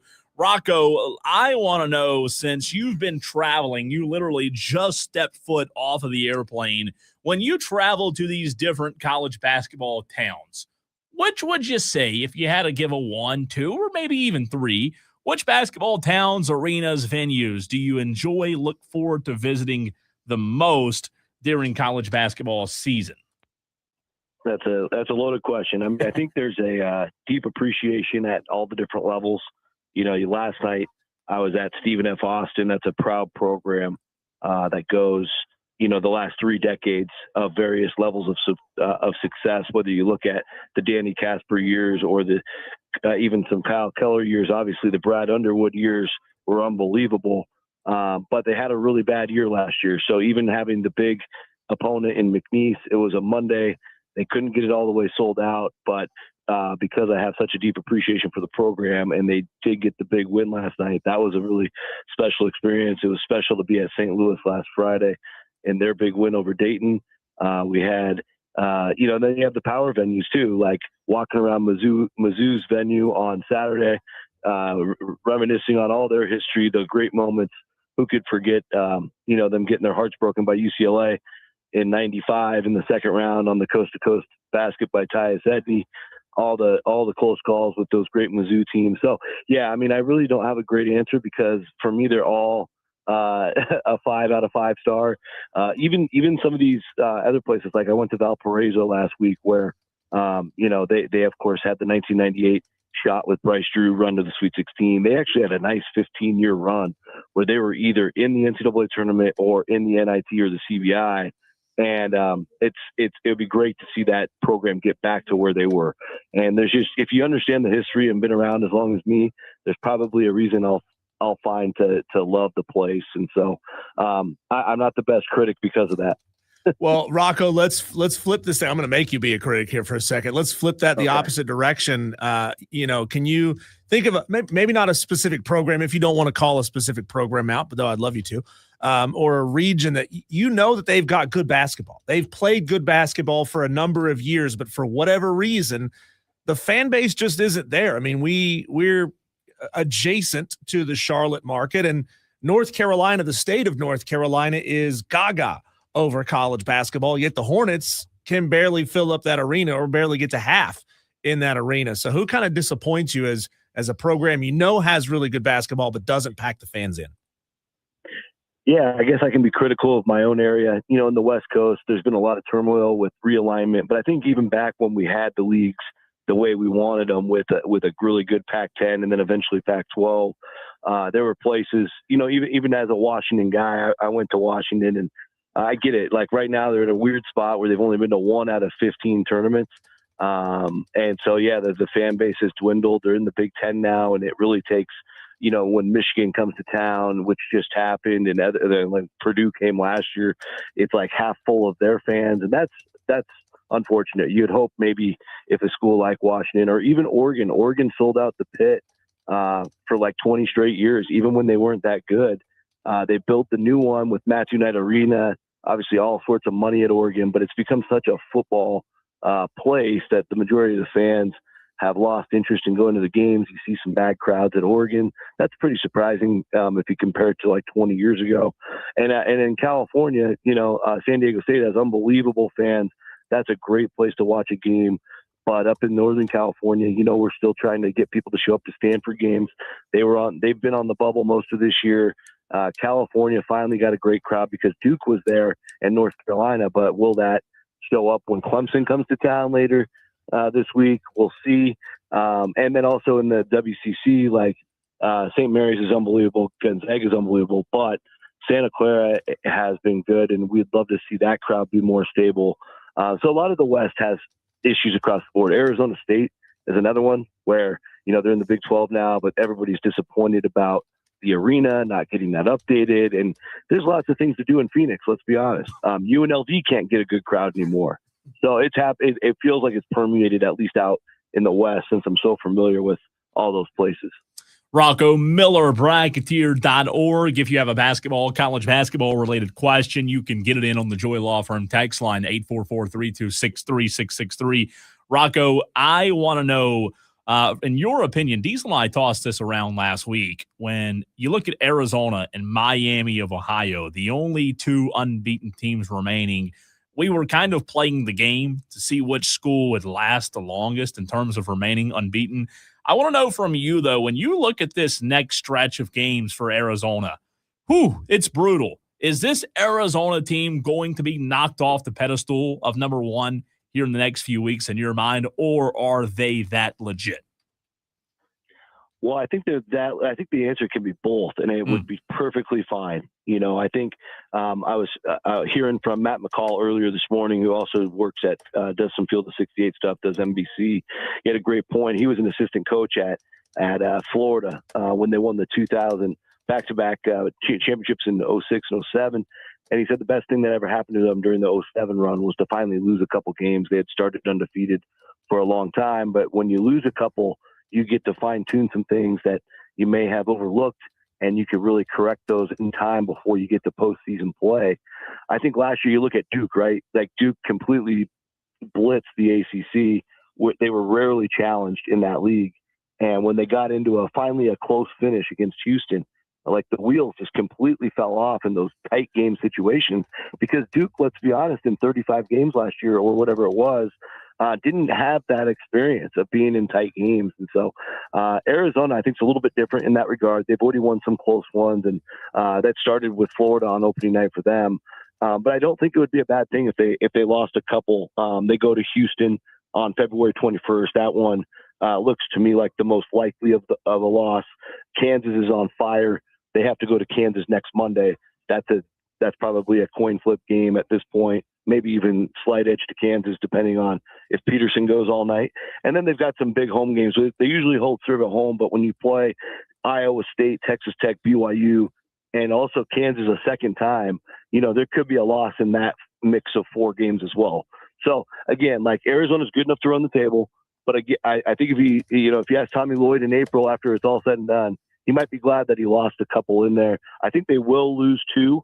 I don't know which two exactly. I'll go with Houston as one of those two on the road. But by the end, I think it'd be really healthy for them. As it pertains to Miami, Ohio, I think this week's going to be tough. Tonight, they're playing Buffalo on the road. Anything could happen there. They were down 10 late against that same team at home, and they're getting everybody's best shot. And let's be honest, Miami, Ohio, they run a really efficient offense, but their defense has a lot of holes. They could be beat on any night, which has kind of made the ride fun. We just don't know when it's going to end, and it just keeps going and going and going. And here we are in February. This is unbelievable. But they go to Marshall for the Sun Belt Challenge this weekend. And I'm super intrigued by that, because Marshall likes to, much like they did under D'Antoni, they haven't changed their system too much. So that's going to be a wild game that could be in the 90s, could be in the hundreds, and anything could happen there. Marshall's fans have to be fired up to be hosting their old MAC rival. Marshall used to be in the MAC, of course. So that should be a ton of fun this weekend if Miami, Ohio still has it going after today. Talking to Rocco Miller, Bracketeer.org, at Rocco Miller 8 on Twitter. Go give him a follow. We talked a lot about Clemson and their prospects over the next 10 to 12 games, but also once they get into the NCAA tournament. Generally speaking, with teams that are as defense heavy as Clemson is, and they held Pitt down to 16 points in the first half of that game the other day. How well do defense-heavy teams do once they get into tournament play? And what do you see about this Clemson team that makes you think they have the ability to punch back at a team that's got prolific scoring, that can put up 85 or 90? Yeah, well, it's interesting. I think it can go both ways. I think one of the limitations is making a deep run, because you typically do need a substantial offense to get to the Elite Eight and beyond, Final Four, championship game, etc. But as you guys know, the NCAA tournament's all about matchups. So there are scenarios where, if I'm a Clemson fan, I'd be rooting to play a heavy offensive team and really kind of take the air out of their tires early and often, and frustrate that team and build up a 10-point lead in the first half. Pittsburgh's not a good team, but that same formula can work, because in a one-and-done scenario, offensive rhythmic teams that get taken out of the rhythmic don't a lot of times have a secondary backup plan, and the in-game adjustments. Not many are better at that than Brad Brownell as it stands. So Clemson hopefully to score enough points in those types of games to knock off a heavy offensive attack, maybe an outside shooting team, maybe a transition team, because Clemson, quite frankly, is elite at stopping transition. A lot of defenses don't know how to do that, and they get in shootouts with those types of teams, and they lose. So that's where Clemson can really benefit from some good matchups. That always comes down to the luck of the draw in a matchup scenario. It can also go the other way. We saw, I'm trying to remember what year it was, not too long ago, Iowa State was a heavily defensive team. They get into the tournament. They played a play-in team 6-11 game, and they only scored 40 points. They just couldn't make a basket. And we've seen Clemson go dry in a lot of stretches. You would hate to see a situation like that where they're getting the necessary stops to win the game, but they just can't buy a bucket. So that would be my concern there. The other problem, I think, as we go towards the tournament, I'm projecting the field on a regular basis for the bracket forecast, is so much of where Clemson is at in that 6 to 8 range of seeding, or maybe even 5 to 8 range, is your power numbers, and they're getting killed in that area. Now they win that Pittsburgh game. To me, it's impressive to hold the team to 52 and to 16.5, like you said, but the power numbers come back and they drop from 28 to 32 in that win, and so much of that is unfair, but that is how they seed the teams, and that's why Clemson fell to a 7 seed for me yesterday. Rocco, speaking of Clemson, I want to know your thoughts on something that Diesel and I talked about yesterday. This team's a really good team, but I do wonder, when you look at metrics, Clemson's not the best in the metrics conversation. Yesterday, we were looking on Evan Miyakawa's website and looking at a lot of these advanced metrics, from team metrics to individual player metrics. And Rocco, you can't find Clemson anywhere near the top 10, even in the best player metric. I think RJ Godfrey's somewhere in the 80s in Evan Miyakawa's website and just player power rankings. Big deal, no big deal when it comes to Clemson fans worrying too much about what the metrics say in your mind? In my opinion, it's not a huge deal. Yes, there might be a world where we look back on this team in 3 or 5 years and there's not an NBA player. But I think what it is an actual team. And if I'm a fan of a team, that's what I want to see. Like, they're interconnected. They've played together long enough. That gives them an advantage over a lot of these portal-built teams. I know they lost to NC State, who is a portal-built team. But again, I think if they play them again, they would have some adjustments there and a lot more connectivity for when things go sideways. And that's why NC State's lost some weird games this year. I'm just using them as one example, but this is a complete team, and that's why the defense is in the top 15 in the country.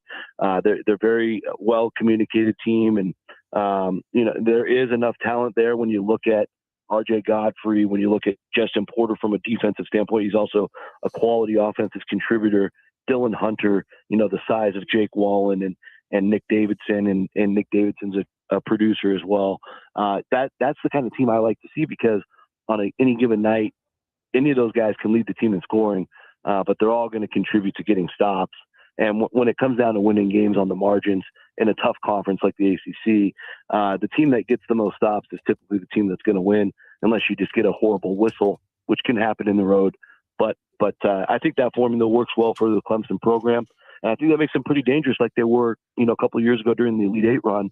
They went from a 6 seed to the Elite Eight, and they just kept beating those better teams on paper on the margins. And that's how this year's Tigers are going to have to do it as well. Rocco, how much did it blow your mind that Rick Barnes joked about thinking maybe his players were gambling based on some of the bad passes and bad plays they make towards the end of games? I know they're winning games, so it's one of those things you can joke about when you're winning, but that had to catch you off guard. Yeah, I mean, it's just a wild world we're in right now. And obviously, I watch a lot of low major and mid major basketball. You probably saw the report. The vast majority of the schools listed are in that arena. So I'm seeing a lot of games like that. I don't want to judge a book by its cover, but you'd imagine D1 players are a little sharper than that. You would be surprised to see it at the Tennessee level, right? Because the NIL, especially for the guys who are on the floor, is so strong. You would hope they're not tempted by a horrible decision like that to be involved in fixing the outcome of a game. But you just don't know. Like, you honestly just don't know. And so, yeah, I mean, it's great that Barnes is a legend and he has the wiggle room to make comments like that. 'Cause I think honestly, like, the younger coaches in these programs that look up to them should be paying attention to that. So maybe he's saying that to raise awareness on the larger issue. Now, does it happen in the SEC that often? I don't believe so, but again, who knows, right? Rocco, my last question for you. I'm not going to start listing the players off because I'll leave several off, I'm sure. But just from what I've watched this year, and again, I know that there are outliers in this conversation, but if I were to look at the best 5 players in college basketball, in my mind, from what I've seen, it feels like the majority of those 5, if not all 5, are freshmen. Are you sensing the same thing? What does that tell you about the sport?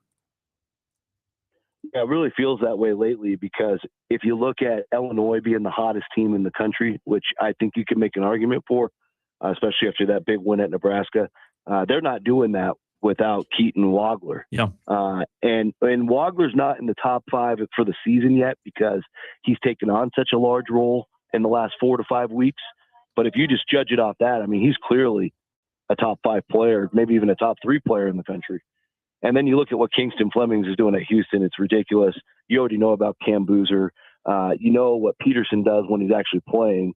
And then there's AJ DeBensta, by the way, who for me, they only list him like 4th or 5th is crazy. And Caleb Wilson at North Carolina has almost effortless numbers, but his numbers are tremendous. So yeah, you could easily make that argument.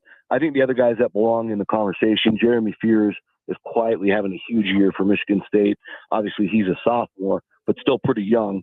Joshua Jefferson's like the one veteran. He's a senior, came from St. Mary's 2 years ago, done an amazing job, like just a stat sheet stuffer, really the glue to everything the Cyclones do. I think he's got a case for Big 12 Player of the Year.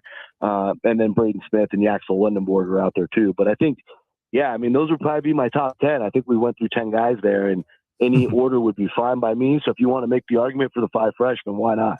Hey, they're that good. Rocco, you're the man. Hopefully we didn't hold you up too long and your bag is still circling around the carousel. I got another flight, actually, so I'm going to run and get in line. Rocco, you're the best, man. Appreciate you as always. Yeah, great timing. Thanks again, guys. Look forward to next week. Absolutely. You too. That's really good timing, Diesel. I mean, that's what we do. Between flights? You and I time it. We work so hard. Yeah, that was intentional. I mean, Totally. Totally. I got on the American Airlines website and was doing the math. And, You're doing FlightAware. Oh, I was so aware, man. Speaking of awareness, Cole, there's a lot going on in the sports world, and we'll talk about all of it in the very next segment. Our Daily Wire's next.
Diesel on the Fan Upstate. Well, a lot of news to get to in a short time to get there, Cole. These are wow, you jumped the gun. The buzz around the sports world last night in top 25 men's college basketball action. Kansas beat Texas Tech 64-61, and UNC almost gave up a huge comeback from Syracuse. They were up 30 points at one time, and it got down to, I believe, 6. Something got tight there. Pulled away. Something got tight really, really quick. Yeah, a lot of sphincters in the crowd were tight. 22-0 Miami of Ohio is on the road at Buffalo tonight at 6:30. Buffalo 14-8, 4-6 in the MAC. That's going to be one worth watching, Cole.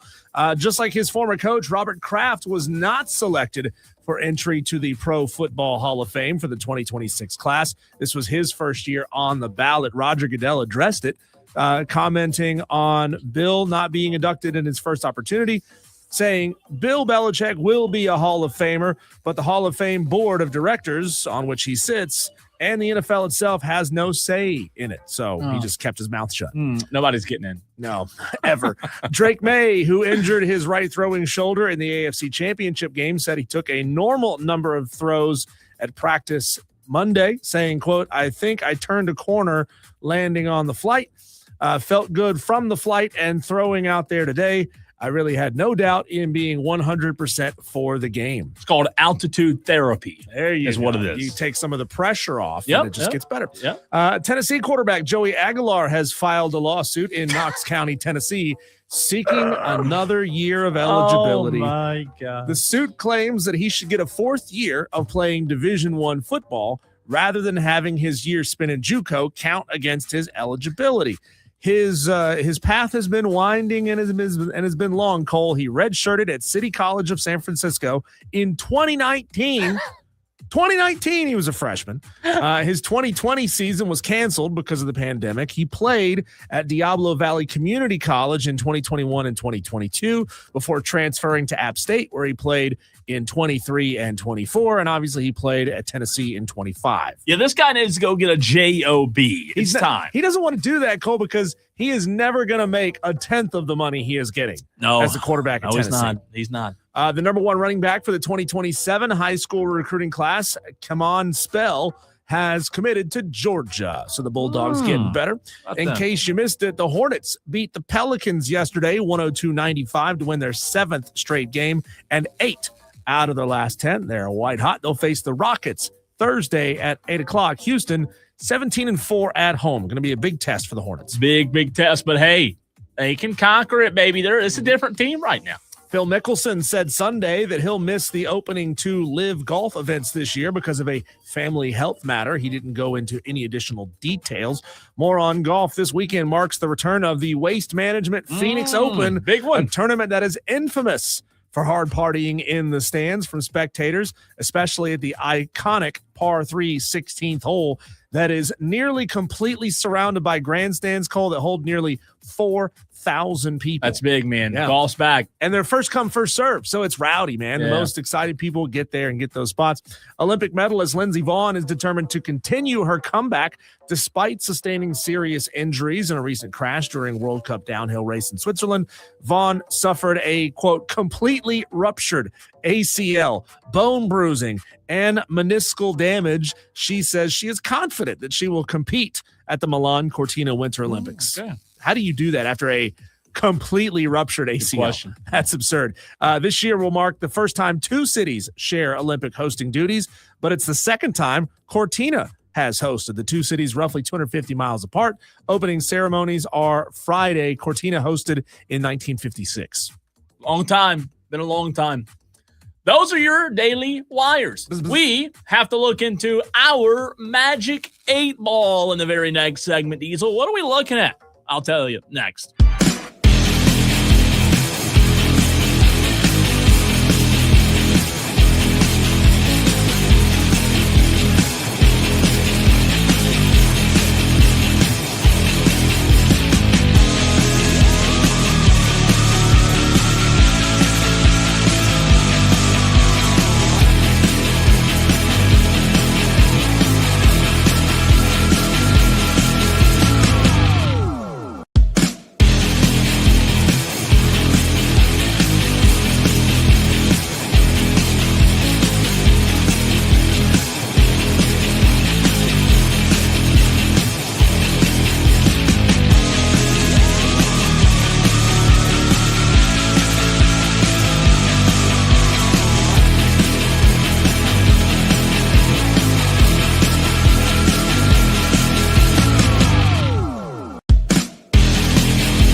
quick things, Diesel, before we look into our Magic 8 Ball. I hope you brought your Magic 8 Ball with you to work today. If you did not, you can borrow Dewey's.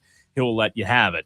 But welcome into Wire to Wire, hour number 3. We're going to let us have it every day. Yeah, he does. We're going to get into the Magic 8 Ball conversation, looking into the future here in just a few seconds. But two quick things. Number one, programming note. Reminder, we mentioned it yesterday, but Clemson fans, we will be joined by head baseball coach Eric Bakich tomorrow on the show at 6 p.m. So make sure you set your calendar, set a notification for that, 6 p.m. tomorrow. Eric Bakich will join the show live. And then the second thing, Diesel, the college football playoff schedule was released earlier today for 2026 and 2027. The quarterfinals this past New Year's were on the night of New Year's Eve, right? Yep. We all watched the college football playoffs, and then we had New Year's Day, more football. Not going to happen in 2026. Man. The Fiesta Bowl will be on December the 30th. Do you know why the Fiesta Bowl, Diesel's on the 30th and not the 31st? Do you want to give it a good guess? What's your best educated guess? I can't come up with something smart ass for that. What is it? The reason is Thursday. The 31st is Thursday night football. So, Yep, NFL owns the calendar, and the Fiesta Bowl will be on Wednesday. So you'll have the Fiesta Bowl, the quarterfinals game, on Wednesday the 30th. Thursday night football on the 31st of December. And then January 1st, you'll have the Cotton Bowl, the Peach Bowl, and the Rose Bowl semifinals. And then 2 weeks later, you'll have the Orange and the Sugar Bowl. So teams playing in the Fiesta Bowl are going to get 2 extra days of rest? Yeah, sounds like it. What? Yep, sounds like it. Now, for Stupid. 2027, things will be back to like they were this past year, with the quarterfinals being on December 31st. That is the Sugar Bowl. And then January 1st, the 2028 Fiesta, Peach, and Rose Bowl semifinals. So 1 year where the NFL does get the calendar to themselves on that Thursday. If you had to choose, again, we do this every Friday during football season. We do the weekend menu. If you had to pick, Cole, between what you would consider to be a good Fiesta Bowl matchup, depending on whoever that may be, versus a random Thursday night NFL game, what would you watch?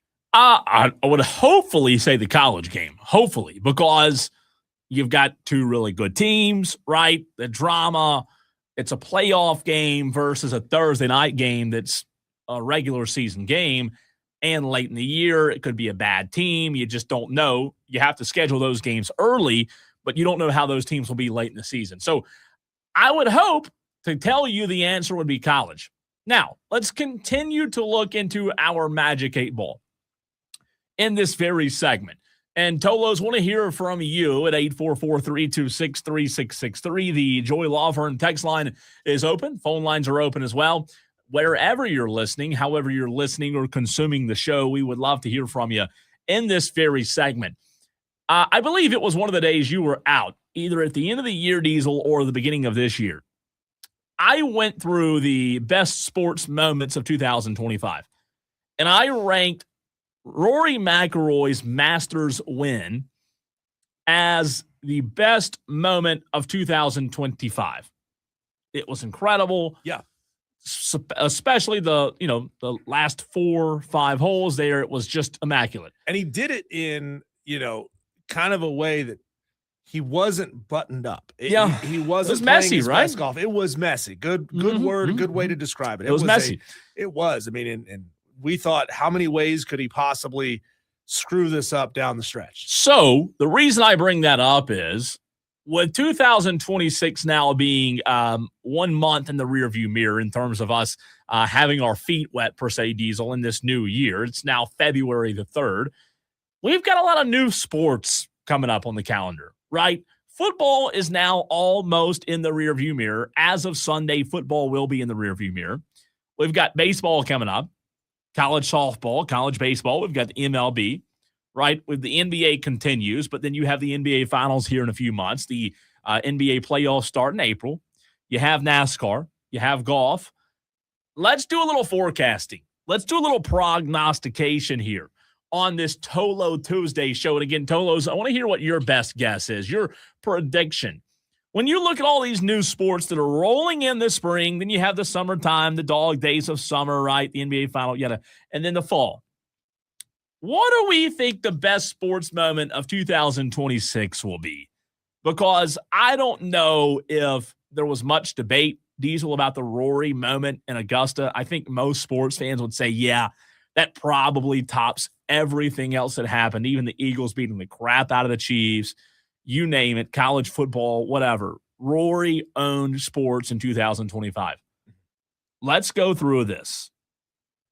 One sport at a time is fine. However you want to do it. Tolos, get involved. 844-326-3663. What do we predict when looking ahead, maybe, just maybe, the best sports moment of 2026 to be, if we put on our prediction hats, Diesel? Where do we start on this? Do we have to go sport by sport? I'm going to start with the most obvious one because he is dominating his sport right now.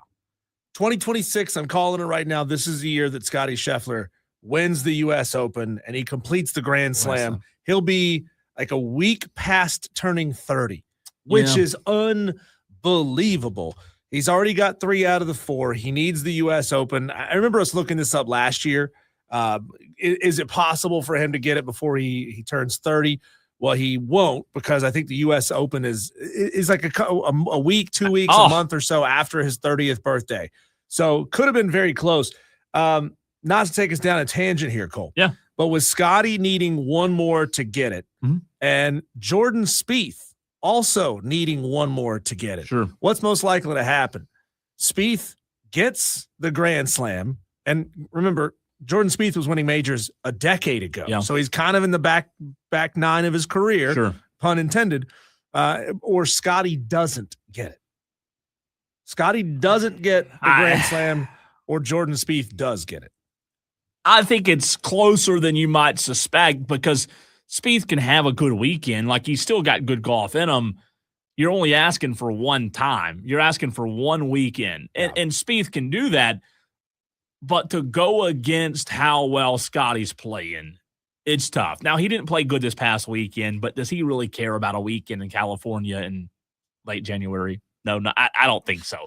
I would probably lean Scotty gets it before Jordan does. I mean, the dominance, the level of play that he's playing at, eventually, you would think, Diesel, when you play at that high of a level, you're going to crack it. And I just think he's going to crack it. 1,000%. I think all of his focus is going to be on getting the U.S. Open this year. Yeah. That's going to be the one. Spieth needs the British Open. To specifically answer the question, most likely Spieth gets it or Scotty doesn't get it. Maybe I think that most likely is that Scotty doesn't get it. Ooh. Because I mean, we saw it with Rory. Spend so much time and effort trying to win the Masters and come up short. Again, you only get one opportunity a year. So he has, maybe 10 more seasons of elite level golf before he turns 40. And really, he's probably got more like 6 or 7 more seasons of elite level golf. If he doesn't get it in the next 6 or 7 tries, he may never get it at all. You know what's interesting about that conversation, if you just tuned into the show, by the way, welcome into Wire to Wire. We're maybe forecasting what could be the best sports moment of 2026. I'm with you on the golf. Scotty, definitely, even though golf's not like one of the major sports that we focus on, it still has the ability to have that big moment with huge ramifications, just like it did, Diesel, with Rory and Augusta back last April, right? However, even though I agree with you, maybe Scotty could own the biggest sports moment in 2026, what if I threw a wrinkle in? Because we're having this conversation on the 3rd day of February. What if I threw a wrinkle at you and said, maybe the best sports moment of 2026 already happened? Living up to the standard of Kurt Signetti and Fernando Mendoza doing the unthinkable at Indiana, 16-0, Heisman winner, national champion. What is going – I guess this becomes the question in a way to reframe my original question, Diesel. Right. What is going to knock that off of the pedestal as the best sports moment? What could be more dramatic than, what was it, a blocked punt for a touchdown, or a blocked punt on the next play? They scored a touchdown on it. And then that Fernando Mendoza run, which you could hear chariots of fire in the background while he was doing it, getting hit, spinning, reaching, diving, getting across the goal line. How do you top that? I don't know that you do. And that's the question. That's what we've now pivoted to. We go through this. Let me ask you this. I'll turn it right back to your question. Would Scotty Scheffler completing the Grand Slam knock Indiana off as the greatest sports moment in 2026? Probably not, to be honest. I mean, that will then be, 6 months, at least 6 months after the national championship game. I think we in this country are very much out of sight, out of mind. Yeah. Once something happened 10 minutes ago, it's no longer fresh news anymore. Yeah. I could see people saying that Scotty do it, especially if he wins it in dramatic fashion, like on a big long putt. The way, kind of think about, like, if he wins it the way JJ Spawn hit that giant putt to win the U.S. Open this year. Yeah, I'm with you on that. I don't. Here's the problem with it. I don't know that golf is as polarizing from a national perspective as college football is. So even if golf had a great moment like Scotty winning the Grand Slam or hitting the Grand Slam, would that capture and polarize the country as much as what Indiana did? Probably not. You know what I mean? I get your point. I mean, it would be a phenomenal thing, and winning the Grand Slam. But then again, you'd have two golfers completing the Grand Slam in back-to-back seasons. And then maybe it feels like winning a Grand Slam isn't all that special, even though we all know it is. That would be, if the lay fan, if Dewey, you ask Dewey about it, he'd say, "Oh, everybody wins the Grand Slam. They suck." Can you imagine? I mean, think about what you just said, though. That would be weird. It would be weird to have that conversation 2 back-to-back years of that happening and thinking, "Oh, it's no big deal." Exactly. I mean, what a place to be in golf, right?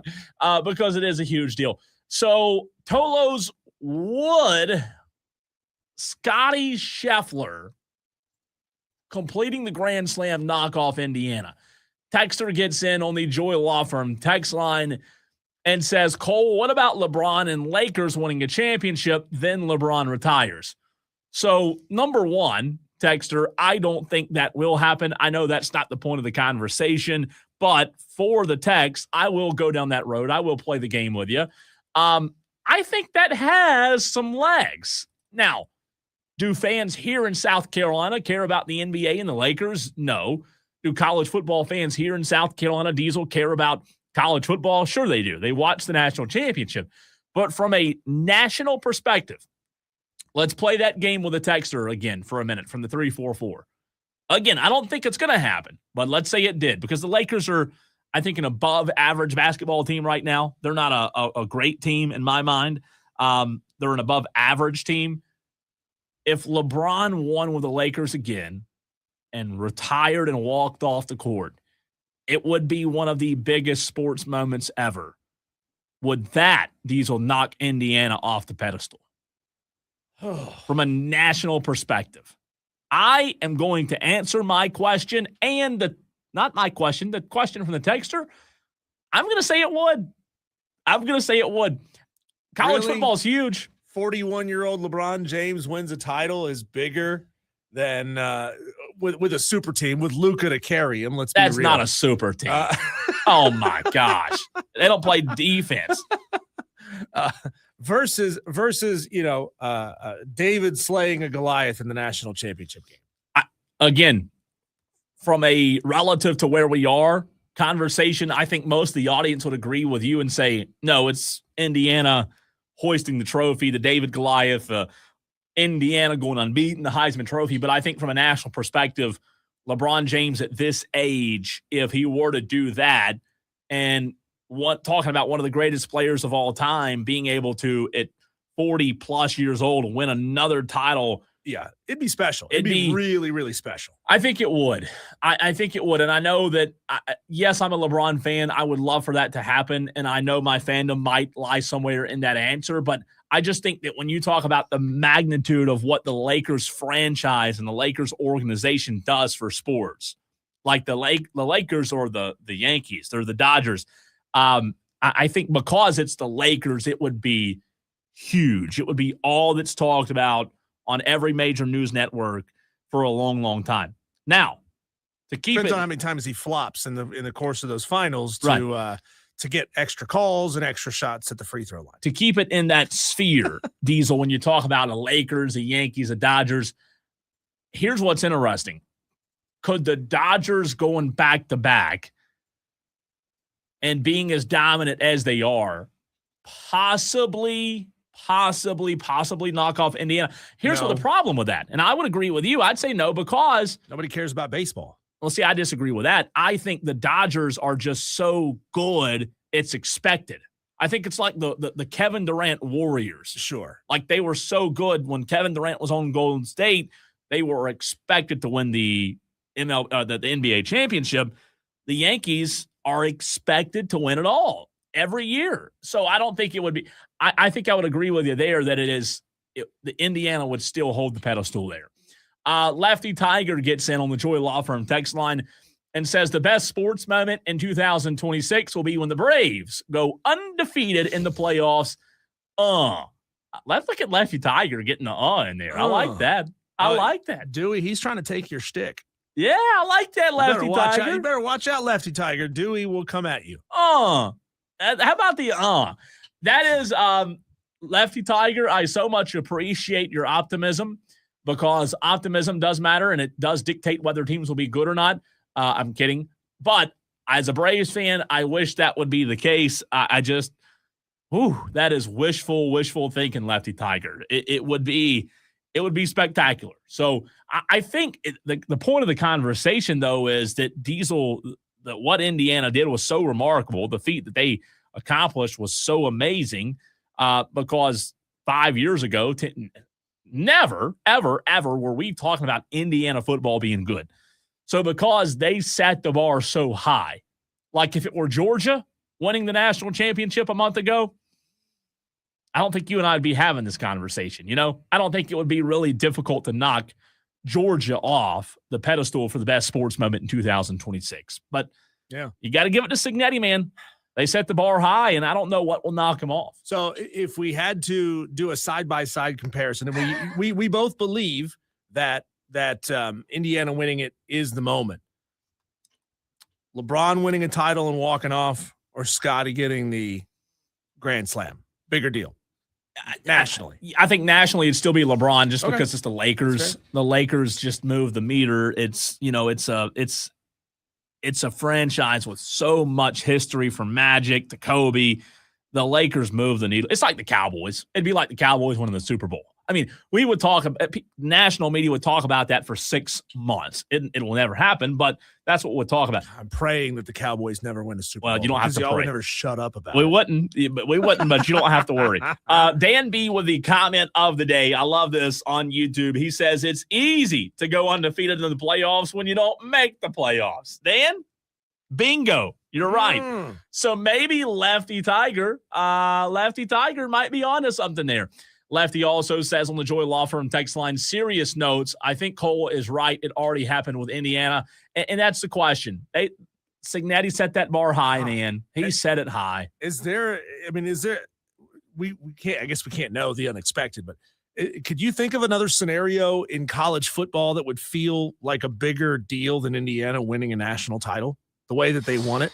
I mean, like, are we maybe talking about the biggest sports moment of this decade? Could very well be. And the great thing about that is that it happened in Indiana. The bad thing is, if what we're saying is true, and that was the best sports moment, Diesel, the bad part of that is the best moment already happened. It's all downhill from here. We got February, March, April, May, June, July. It's all, you said it. It's a crapshoot, I guess. But don't sell spring football short. Yeah. You know, what's that league called again? UFL? Is that right? UFC, LWWF? Yes, that's Niner? it. Yeah, I don't that know. one. I think there could be, but if I had to put money on it, I would say no.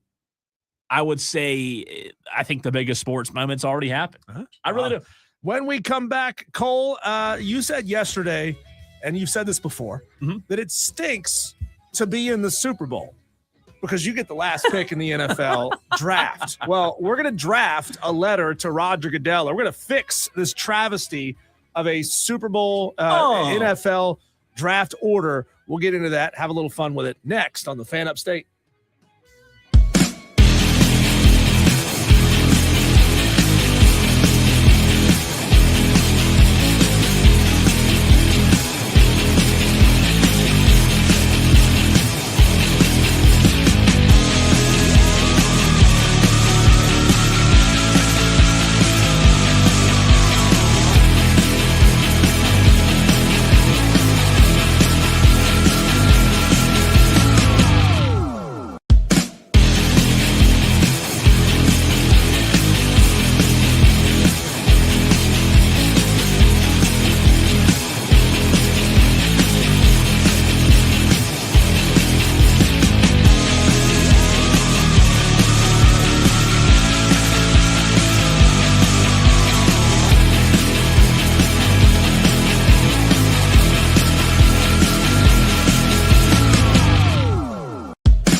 Cole, I've been a heavy critic of the NBA draft lottery system because, well, it is extremely convoluted and it doesn't make a whole lot of sense. And they say that it prevents tanking, but it just means that you don't want to be the worst team. You just need to be one of the worst 3 teams in the NBA because teams 1, 2, and 3, I guess that would be 30, 29, and 28, all get a 14% chance of getting the number 1 overall pick. And somehow the Charlotte Hornets have found themselves in that 30, 29, or 28th place and never get the number 1 overall pick.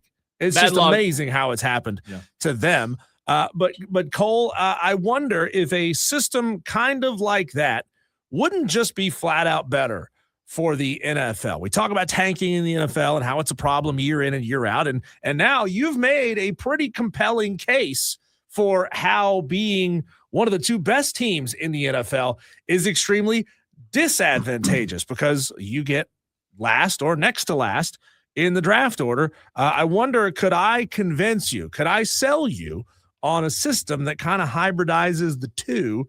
Maybe it'll maybe make the NFL draft a little more convoluted, but can we have a little fun with this? Well, I definitely don't want more convoluted because I feel like in sports, Diesel, everything's convoluted. So, I mean, No, convolution, I don't like it.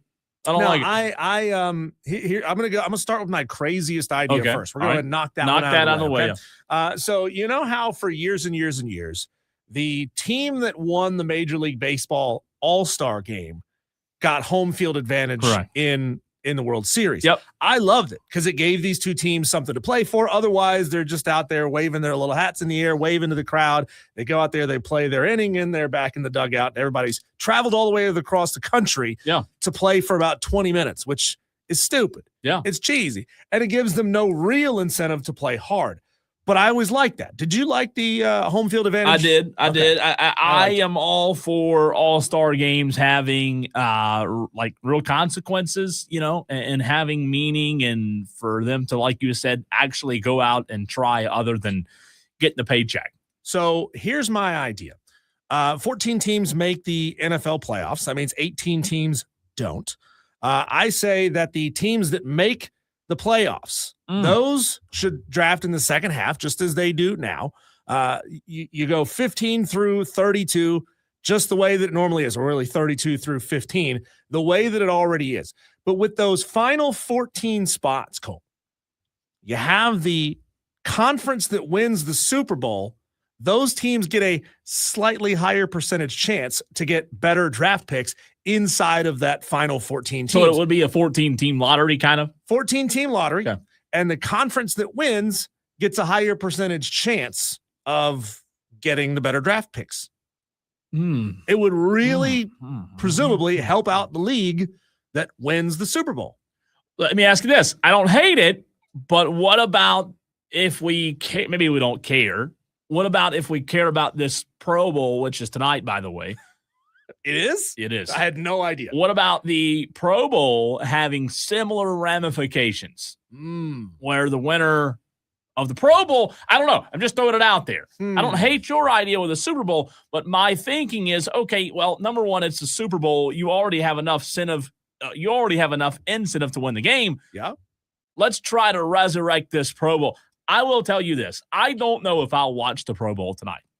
I don't know. If you hadn't told me, I would not have known that it was. Well, I was with a buddy of mine Sunday, and he said, "Hey, I'm going to watch the Pro Bowl tonight." I said, "No, you're not going to watch it tonight. It's Tuesday."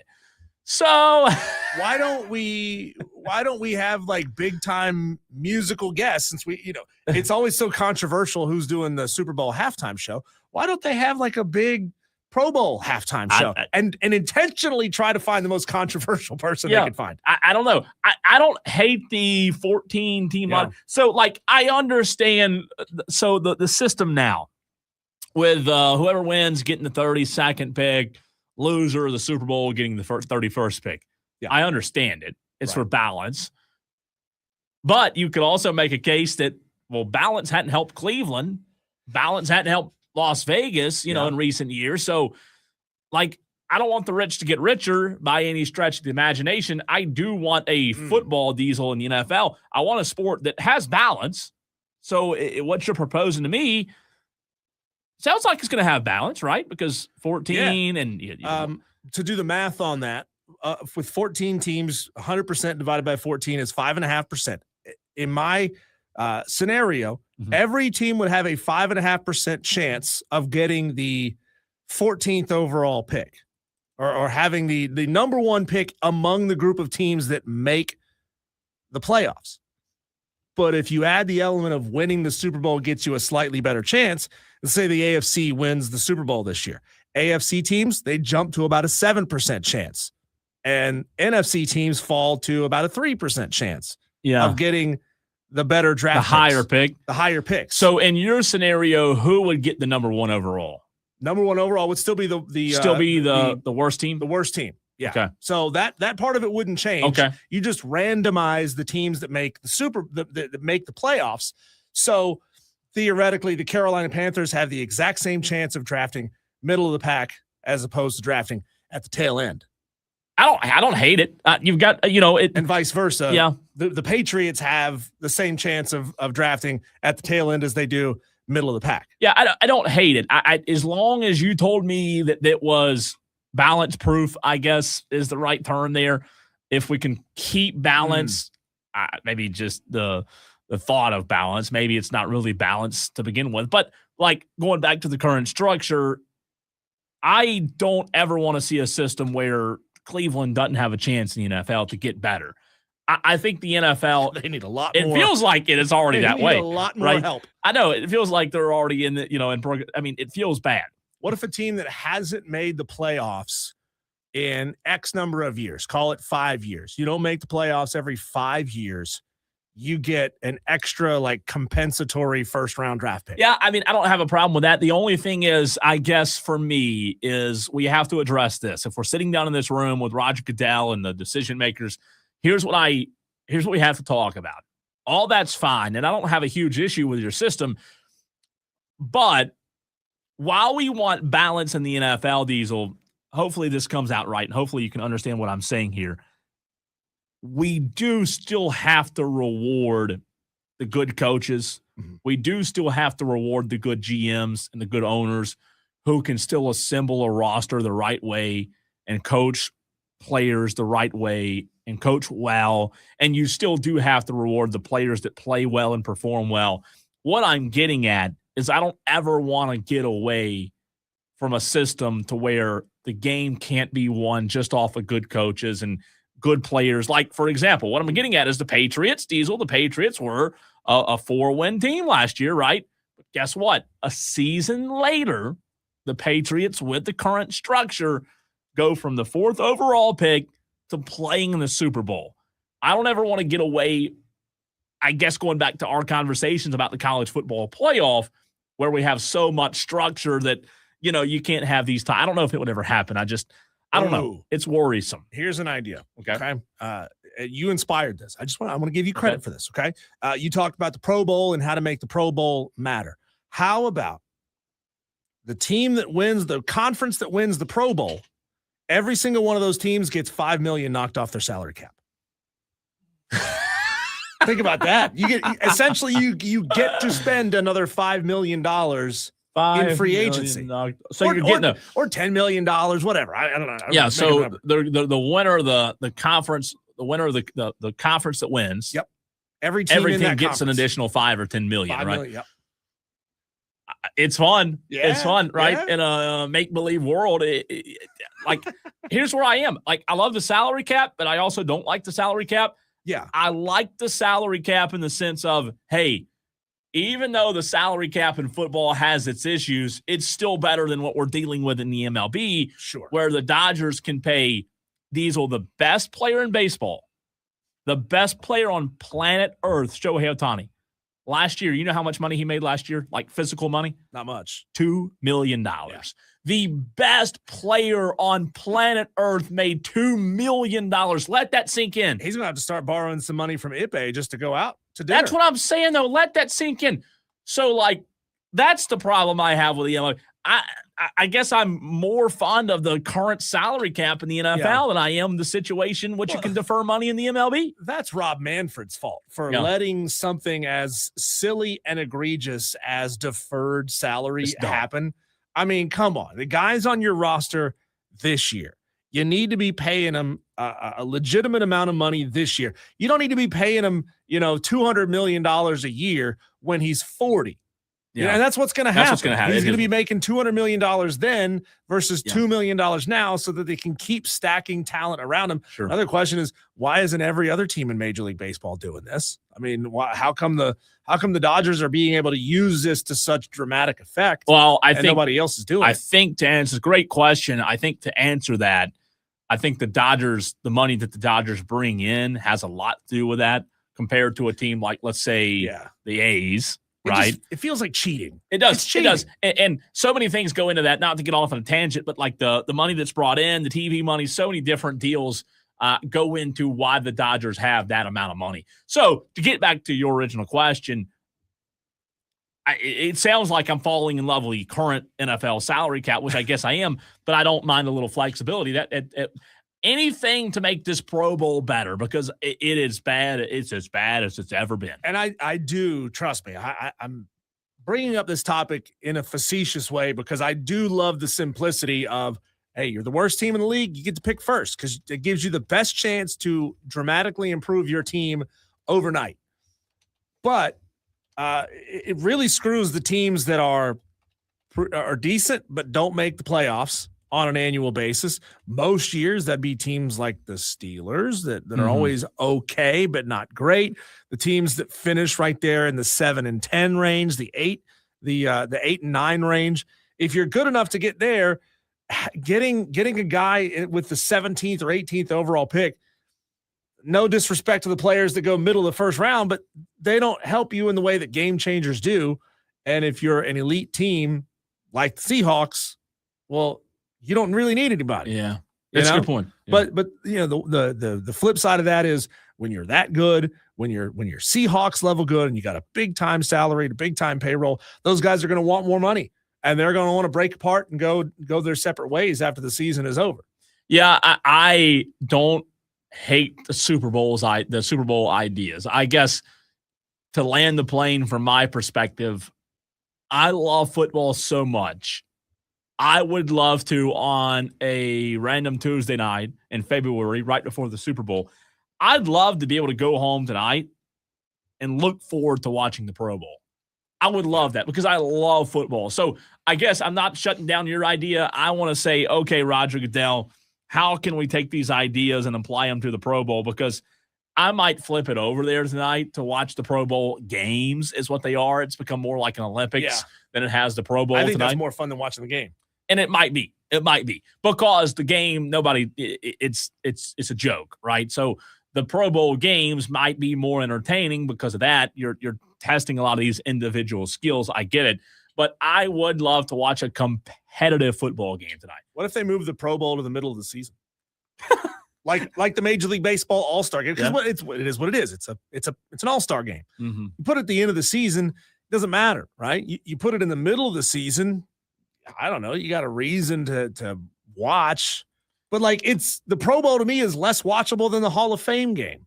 Because at least the Hall of Fame game, you've had players want to play and months of anticipation coming up to this moment. With the Pro Bowl, I'm sure a lot of these players don't even want to go. Well, the thing about it is with the Hall of Fame game, you've got a lot of those players on the rosters that are trying to earn roster spots, and they're out there busting their butts. Mm-hmm. I mean, it's like, hey, yeah, we want to make the roster. So I get it.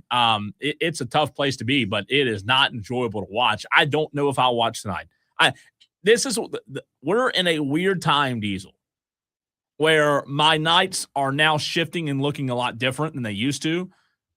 During the fall, I could come home on a Monday and watch Monday Night Football.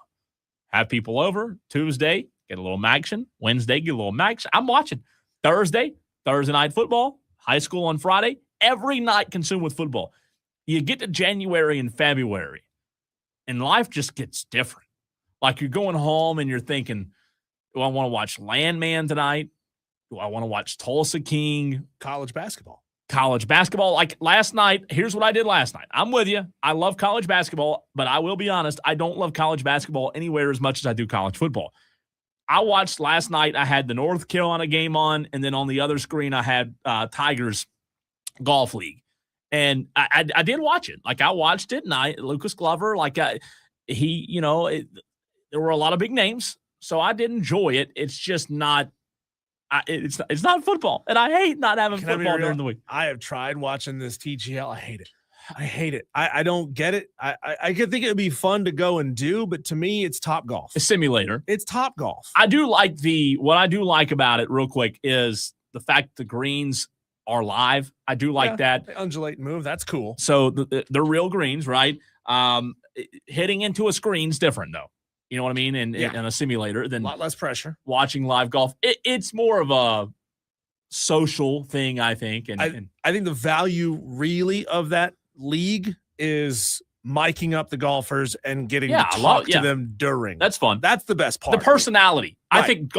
I think for that aspect, it's a good thing because you can't show much personality at all on a weekend course. You can't. I mean, you get in trouble for it. You know, you have to be buttoned up. You have to wear pants. So I do enjoy that aspect, of it being a little bit more laid back. You mentioned, go ahead.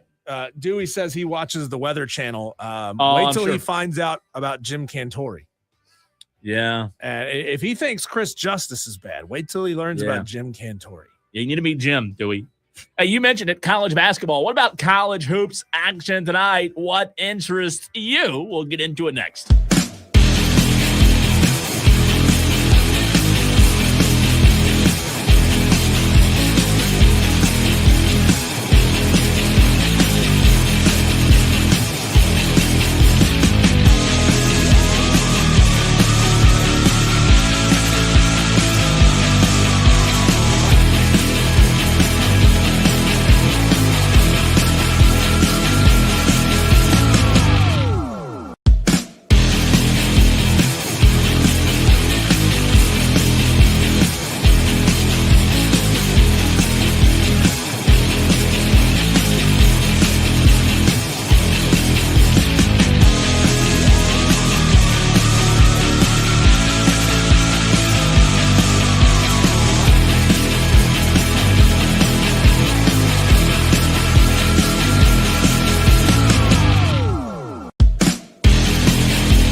Texter says if Pro Bowl was mid-season, there would be more concern about injuries than there already is.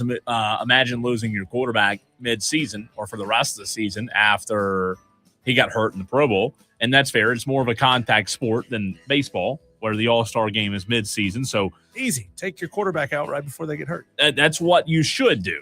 That's what you should do. Play the backups. Corn Chip, talking about, I believe, going back to your Ingles endorsement there, says Dino Nuggets and frozen fries, Diesel. We won't judge. What's wrong with Dino Nuggets? I mean, come on. And frozen fries. Nothing wrong with that from your local Still chicken. Eagles. It's still chicken, right? Yeah, right. All right, college hoops action tonight. Last night was interesting. You talked about North Carolina almost crapping the bed. Top 25 Division I games tonight, a lot more prevalent. Some really good matchups tonight. Miami of Ohio. Rocco Miller mentioned this. Can Miami of Ohio, as a team that we don't focus on, but we are in our college basketball discussion because they're 22-0, they're undefeated. Do they falter tonight? I talked about Maction on Tuesday nights for football. How about Maction tonight, 6:30 here in about 40 minutes? Does Miami of Ohio falter at Buffalo, Diesel? They are only favored by 4.5 points. No, I believe that they're going to continue this streak. I don't know, though. You know how, do you play roulette? I do. So, if you play roulette, we've talked about this before, but, what I'll do is I'll sit out a few spins. I'll just sit out and watch the colors and see what's kind of stacking up. And what I wait for is 4 or 5 blacks to hit in a row. So then I'll just bet the opposite. So if I see a streak of light blacks, I'll say, okay, now I'm going to bet red. If it hits again, okay, then I'm even more confident. Well, red's going to hit, right? Well, black hits again. Then you think, oh, it's not going to hit 7 times in a row. Red's got to hit. Put all your money on red. Maybe that's where the value is with this Miami of Ohio team, Diesel, thinking, well, hey, they're going to lose eventually. How right? much money have you lost putting it all on red? A lot. A lot. So about that strategy. It works when it works. When it works, it works. Yeah, it works more times than not, but when it works, it works. It's not going to hit it. Miami of Ohio is not going to win every game, are they? I don't think so. Bet Buffalo tonight. Take them in the 4.5. Also, UConn, number 3, UConn, a huge home favorite tonight, 16.5 points. Number 4, Duke in action tonight. I don't know if huge even qualifies. Does huge quantify a 26.5 point spread? Duke favored over Boston College by 26.5 points tonight. Boston College has been such an abject failure as In an all sports. ACC member. I mean, dear God, how can you not? If you're the ACC and if you're Jim Phillips, why would you not explore kicking Boston College? They're bad. I mean, are they really getting the Boston, Massachusetts television market Yeah, I don't know. with BC? No, you're not. Kick them out. Kick Syracuse out while you're at it. Go get Maryland back. Go get West Virginia. Go get UCF. Dominate the state of Florida and move on. 6.5 point underdogs tonight. Number 25, Tennessee. Rick Barnes back in the top 25 hosting Ole Miss tonight. Number 22, St. John's at DePaul. They're 9.5 point favorites. Number 18, Virginia, 12.5 point favorites tonight at home hosting Pitt. And St. Louis. Diesel, do you remember the St. Louis? Benedictines. Close. It starts with a B. It's close. We talked about this yesterday. Bugattis. Yes, Bugattis. The car, actually. Bugattis. They're blue and white. I thought they were red. The Billiken. Billikens. Billiken. Yeah, I would have never known that. We talked about it. I know. Billikens, D's. You got to get the Billikens. Come on. Hey, you know what? It's time. It's time for not yet. We're just a couple of weeks out from our annual How Well Do You Know the Mascots Can't wait. challenge. For March Madness. Excited I cannot about wait. So St. Louis at Davidson tonight. St. Louis 8.5 point favorite. Wait, this is the Davidson logo now? It's bad. No, that's terrible. It's bad. Davidson, what are you doing? Yeah, it's bad. By the way, speaking of March Madness, we do have some big news we'll share with you in the coming days and weeks regarding the first 2 days of the tournament. We can't break it yet. We can't get to it yet, but just know, Tolos, you need to turn it on and leave it on because we have some exciting news coming your way regarding the tournament, the best time of the year. And the Fan Upstate, we're doing it big and I mean real big in 2026. So stay tuned for that. Cole, coming up next, I have a piece of audio that I didn't even know was physically possible. I've never heard anything like this before. I've never heard of this happening in any sporting event ever. We'll get to our audio blitz next.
Cole, since you outed me earlier as being 41 years old, I can reveal that in my 41 years of life, somehow I've made it through 41 years without ever having gotten into a fist fight. Like shoving matches, yeah, but never a fist fight. Wow. Never like a real brouhaha fist fight. That's pretty good. Now, I was at a backyard college football house party that erupted into a brouhaha, and it's not my family, so I kept my ass out of it. Okay? Yeah, you dodged a bullet. Not getting involved in that one. That is amazing. I don't know that a lot of men can say 41 years old. You've done well. You're a I peace use man. my words. Okay, I love it. So I can't say I know what it feels like to get punched in the face. But people who have gotten into a lot of fist fights, they can remember like certain punches because they really hurt. I don't know that any one of our Tolos who's ever been punched in the face got punched in a way that did this. Oh my goodness gracious. It is a toupee. And he just took it up and threw it into the crowd. There was. It's a toupee. Do you know what this is? No, I have no idea. I have no idea. I have not heard this. It was a boxing match. I guess it was last weekend where a fighter named Jarrell Miller was punched so hard that his hair fell off. No. His hair No. fell off. Go look up this video. I It's just gonna typed in blow your Jarrell mind. Miller. Toupee He gets knocked off. punched in the face, and so he's a black guy that's got what looks to be very like short hair, kind of cut into a relatively short, like maybe 3/4 inch high top fade. Turns out though that high top fade ain't real, and it's a hairpiece. And he got punched so hard that thing literally just like splits off of his head and says bye-bye. That is incredible. For those watching the stream, 65, you can see the picture. You know what it looks like? Diesel, it looks like Marv on Home Alone when his toboggan got lit on fire. Gets lit on fire. And then he takes his toboggan. I mean, that's what it looks like. That's exactly what it looks like. What goes through your mind? Okay, he's probably what 35 years old. He's a big guy. It's hard to tell. He's a big guy. Being big is rough, so you never know. But your head looks like that. He's got kind of the 5 o'clock shadow around the edge, the halo, the horseshoe. Oh yeah. What makes you say I'm in an incredibly sweaty profession where we're boxing, we're jumping around, we're fighting, we're throwing punches, and we got to go a number of rounds. I'm going to get really sweaty. What makes you say I'm going to glue a hairpiece onto my head and hope that it sticks? That's amazing. You better be using some good glue. Dear God. And so he was punched in the, I guess upper part of the head? Punched in the head, yeah. They call him Big Baby, by the way. They call him Big Baby. God. That I've never seen that. He's one of those guys, and I'm not being disrespectful to people that are bald because I got a bald spot that's growing on the top of my head. It happens to the best of us. I didn't think it was going to happen to me, and then 38 happened, and then whew. But he's like LeBron. He would just look better if he would just shave his head, because LeBron looks terrible with his balding head. Just shave it, LeBron. It's going to be fine. So now I'm watching a video. It gets better. It gets better. I'm watching a video from a guy named Fabio Wardley. Yep. He's sitting on the front row, and he takes a video of the seat next to him that has the hairpiece in the seat. What a souvenir, right? That's really gross, though. Are you grabbing really that souvenir? If it lands I'm in not. your seat? No, I'm weird on hair. I'm weird. I don't It's like not real hair, though. It's still. It's polyester or It's whatever. still like when Lonzo used to sit here and I'd have to come in here and like scrape hair off the seat every day. Gosh, don't call him out like that. Oh, I can't stand hair. I can't do it. So no, I couldn't. I don't Cool. care if it is, but he's not listening. So it is that the post fight interview. I don't know. I would love to know if it had explicit. We might not can air it, but he is holding his head and laughing. So he did make fun of himself a little bit, but that's incredible. It's kind of like if you're not watching the stream, if you ever saw the movie Tommy Boy, when his hair flies off. Yeah. When David Spade's hair flies off and it reveals that it's a hairpiece, that's kind of what it looks like. That is so It's funny, man. He's a awful. big guy, though. He is. Oh, by the way, before we move to the next piece of audio, I meant to report this yesterday, but I did not report back to you. I did something on Saturday night that we talked about with the Olympics. I'm going to give it a try. Mm-hmm. Trying to broaden my scope. I watched ice dancing. No. What'd you say? Ice dancing. No, like figure skating. No, I could have. It was slippery enough. I watched the entire, what do you call it? Set of UFC on Saturday night. You call it a set or the card? Card. Thank you. Okay. Thank you. I'm See, I didn't know improving where my you were going language with this when you started to say you were watching something that was really slippery. Yeah. Card. I watched the entire card. I was undercard or the main card? All of it. Okay. I was at a friend's house, and upstairs it was like the hangout, and everybody was watching UFC. So what did I do? I watched, and it was not as bad as I thought. I did, I did enjoy it more than I thought I would. Here's my problem with UFC. I don't know anybody. So, like, I'm asking the people I'm with who that guy is, and they know all these names. Well, this guy's good, this guy's not good. So we've talked about this before. It's hard for me to become invested in it where I don't know. I guess I have to learn, a learning curve. But I watched the entire card and the main event, and I don't know that I'll go out of my way to watch it again, but if it's on, I'll watch it. Yeah. It's on, by the way, it's on Paramount. So I had Paramount already. Not impugning the people that like UFC.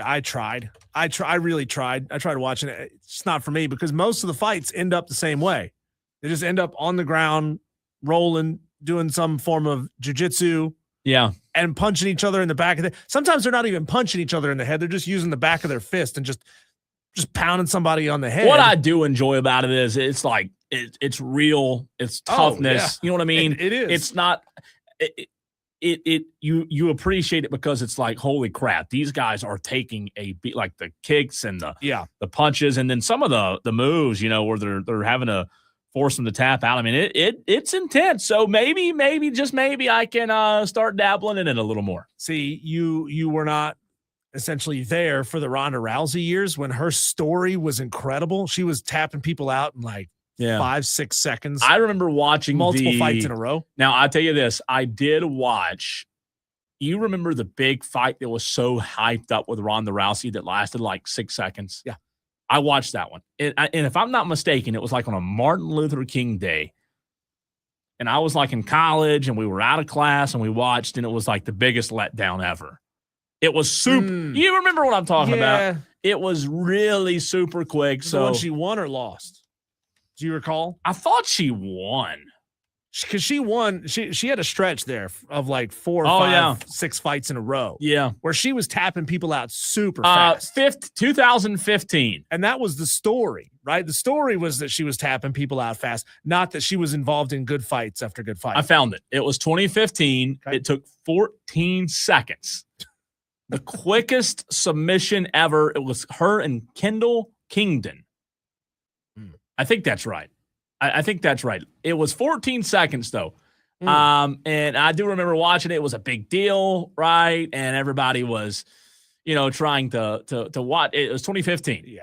So that doesn't help when a fight's 14 seconds. I've watched enough like gruesome injuries in UFC that I'm good. Like, when Anderson Silva kicked that guy and his leg folded like a paperclip, yes, that was like his shin turned into jello and it turned the wrong direction. Like, no, I'm out. I don't need to see this. That was actually Kat Zingano or Zingio, whatever. It was that's who Rousey was fighting in the time. So okay, the Coria, Beth Coria as well. So all that to say, I did watch. Cole, I don't know if you happen to watch this one. It's okay if you didn't. Big Ten basketball. A couple days ago, number 3 Michigan faced number 7 Michigan State on the road. Got into a little bit of a scuffle towards the end of the game where Jeremy Fears, plays for Michigan State, tripped Yaxel Lindeborg. And earlier when we had Rocco Miller on, he mentioned Lindeborg. They got into it, and after the game, the respective head coaches started throwing jabs back and forth at each other. Here is the Michigan head coach, Dusty Miller, on that incident. I think there were several plays that are very dangerous, and I am incredibly proud of our guys for the responses they had to some of those situations. Incredibly proud for their self-control, their restraint, and their impulse control. I'll leave it at that. But they're not isolated incidents. Did I say Dusty Miller? Dusty May. I meant to say Dusty May. Well, it's a big rivalry game, so Yeah. I'm not surprised, and I think I saw the announcer before that game started. I think it was like 6 degrees at tip. Obviously, he's played inside, but it was in Ann Arbor, I think. Anyways, it was really, really cold. It's a big-time rivalry game. Not surprised. I don't mind it. I don't mind as long as it doesn't like get bad, chairs thrown. I don't mind. I don't have a problem with it. Here is Tom Izzo, the head basketball coach at Michigan State, responding to Dusty May. I'm not going to get into that. I have no idea, but I do know that I thought there were a couple plays the other way too, like jumping into a guy and getting a foul when it was a complete joke. This is what it's supposed to be. It's supposed to be. And you know what? Michigan's over. I'm moving on to Minnesota. No insult to you. I don't care what Dusty says. I don't care what they say. I don't care. There were some things Jeremy did. I addressed on it, but him and their point guard were going at it pretty good. That's what happens in games like this. So if anybody did anything dirty, tell them to call me, and I would be more than happy to address it. If it was physical play, that's the way that game's always going to be. That's I like how what coaches he should said. behave. That's right. That's how they should take it. I don't have a problem with it. He said, hey, it's over. Moving on to Minnesota. And he also said right there, this is how it should be. Like I said, it's Michigan State. And basketball, I mean, it's a big deal. So if no all issue. of a sudden those two teams playing each other at anything doesn't have any heat, then college right. sports are in trouble. No doubt. Cole, we spent a lot of time talking about this yesterday. Steve Tisch, the partial owner of the Giants, being found 440 times in the Epstein files. Roger Goodell at Radio Row for the Super Bowl was asked about Tisch being in the Epstein files. Hi, Roger. Last week, release of some of Jeffrey Epstein's emails indicated repeated exchanges with Giants co-owner Steve Tisch. To what extent will the NFL look further into those exchanges, and could Steve Tisch be subject to discipline under the personal conduct policy? Well, you may be getting ahead of yourself on the second part, but I would say that absolutely, we are going to look at all the facts. We're going to look at the context of those. We're going to try to understand that. And we'll look at how that falls under the policy. But I think we take one step at a time. Let's get the facts first. Translation, we're not doing anything. Very political answer, right? I would not have been surprised with that. That came out with Bill Belichick not getting in the Hall of Fame. I wouldn't have been surprised to hear Roger Goodell say, let's see, Sunday, yeah, I'm not doing Radio Row this year. Like, check, peace out. I'll talk to y'all later. I've got a lot of meetings. I'll catch you at another time. Is Roger Goodell not king of the nothing burger answer? Yeah. Oh, yeah. I mean, I get where he's coming from, right? Like this document just came out. They were just released a couple of days ago.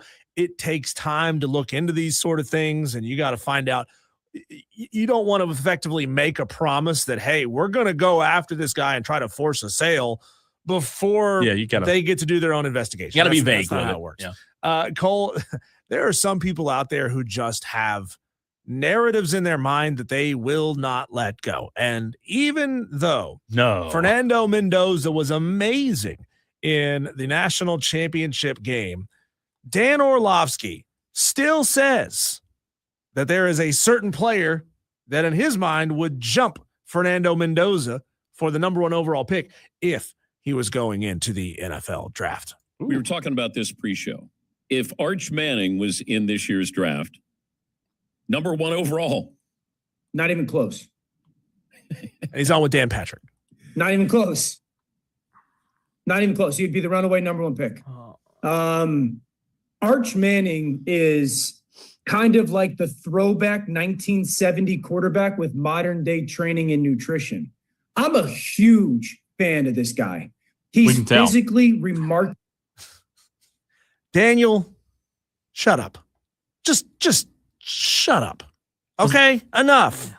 Enough with gassing up Arch Manning. Make him win something, please. Was that all of it? Yeah, unfortunately. That was that, you know, like I'll say this. I get it. Dan Orlovsky's on ESPN a lot. He's on First Take. He's on Get Up in the mornings. Like, that is what they do. They come up with firestorm opinions that are going to be talked about across the country that they may not I mean, I'm not saying he doesn't agree with what he's saying there, but like, that's First Take material right there, right? Where somebody has to play the other side. And, you know, like, if he answers that question with Dan Patrick Diesel and says, no, Mendoza would still be the first overall pick. Next question, right? Nothing to it. So I kind of get it. He kind of has to be like hot take guy. But no, he doesn't though. Well, like I understand that it's a debate show, but you can come at it from a different perspective and say, hey, there's some question involved, like of who the number one overall pick would be. But when you say stuff like no doubt, he'd be the number one pick, not even close. Shut up. I don't Dan agree. Orlovsky. I don't agree with Dan's take. I'm just saying that is kind of who Dan is. In no world do I think Arch this year, with his numbers and his productivity and what he did, he had a good year. Sure. But Fernando Mendoza, I think it's disrespectful to say Arch would be a no doubter over Fernando, because that takes away from what Fernando did. Guy just won the Heisman, won the national championship game, had an amazing moment doing it. At Indiana, by the way. Was he MVP of the national championship game? I would imagine. Yeah. But I don't know for sure. I think he was, yeah. And like that guy, not even a question. Arch Manning better than him. That's dumb. Shut up. Dumb. Here's Mike Vrabel on what it's like being the underdog in the Super Bowl. Well, somebody has to. I don't think we dislike it.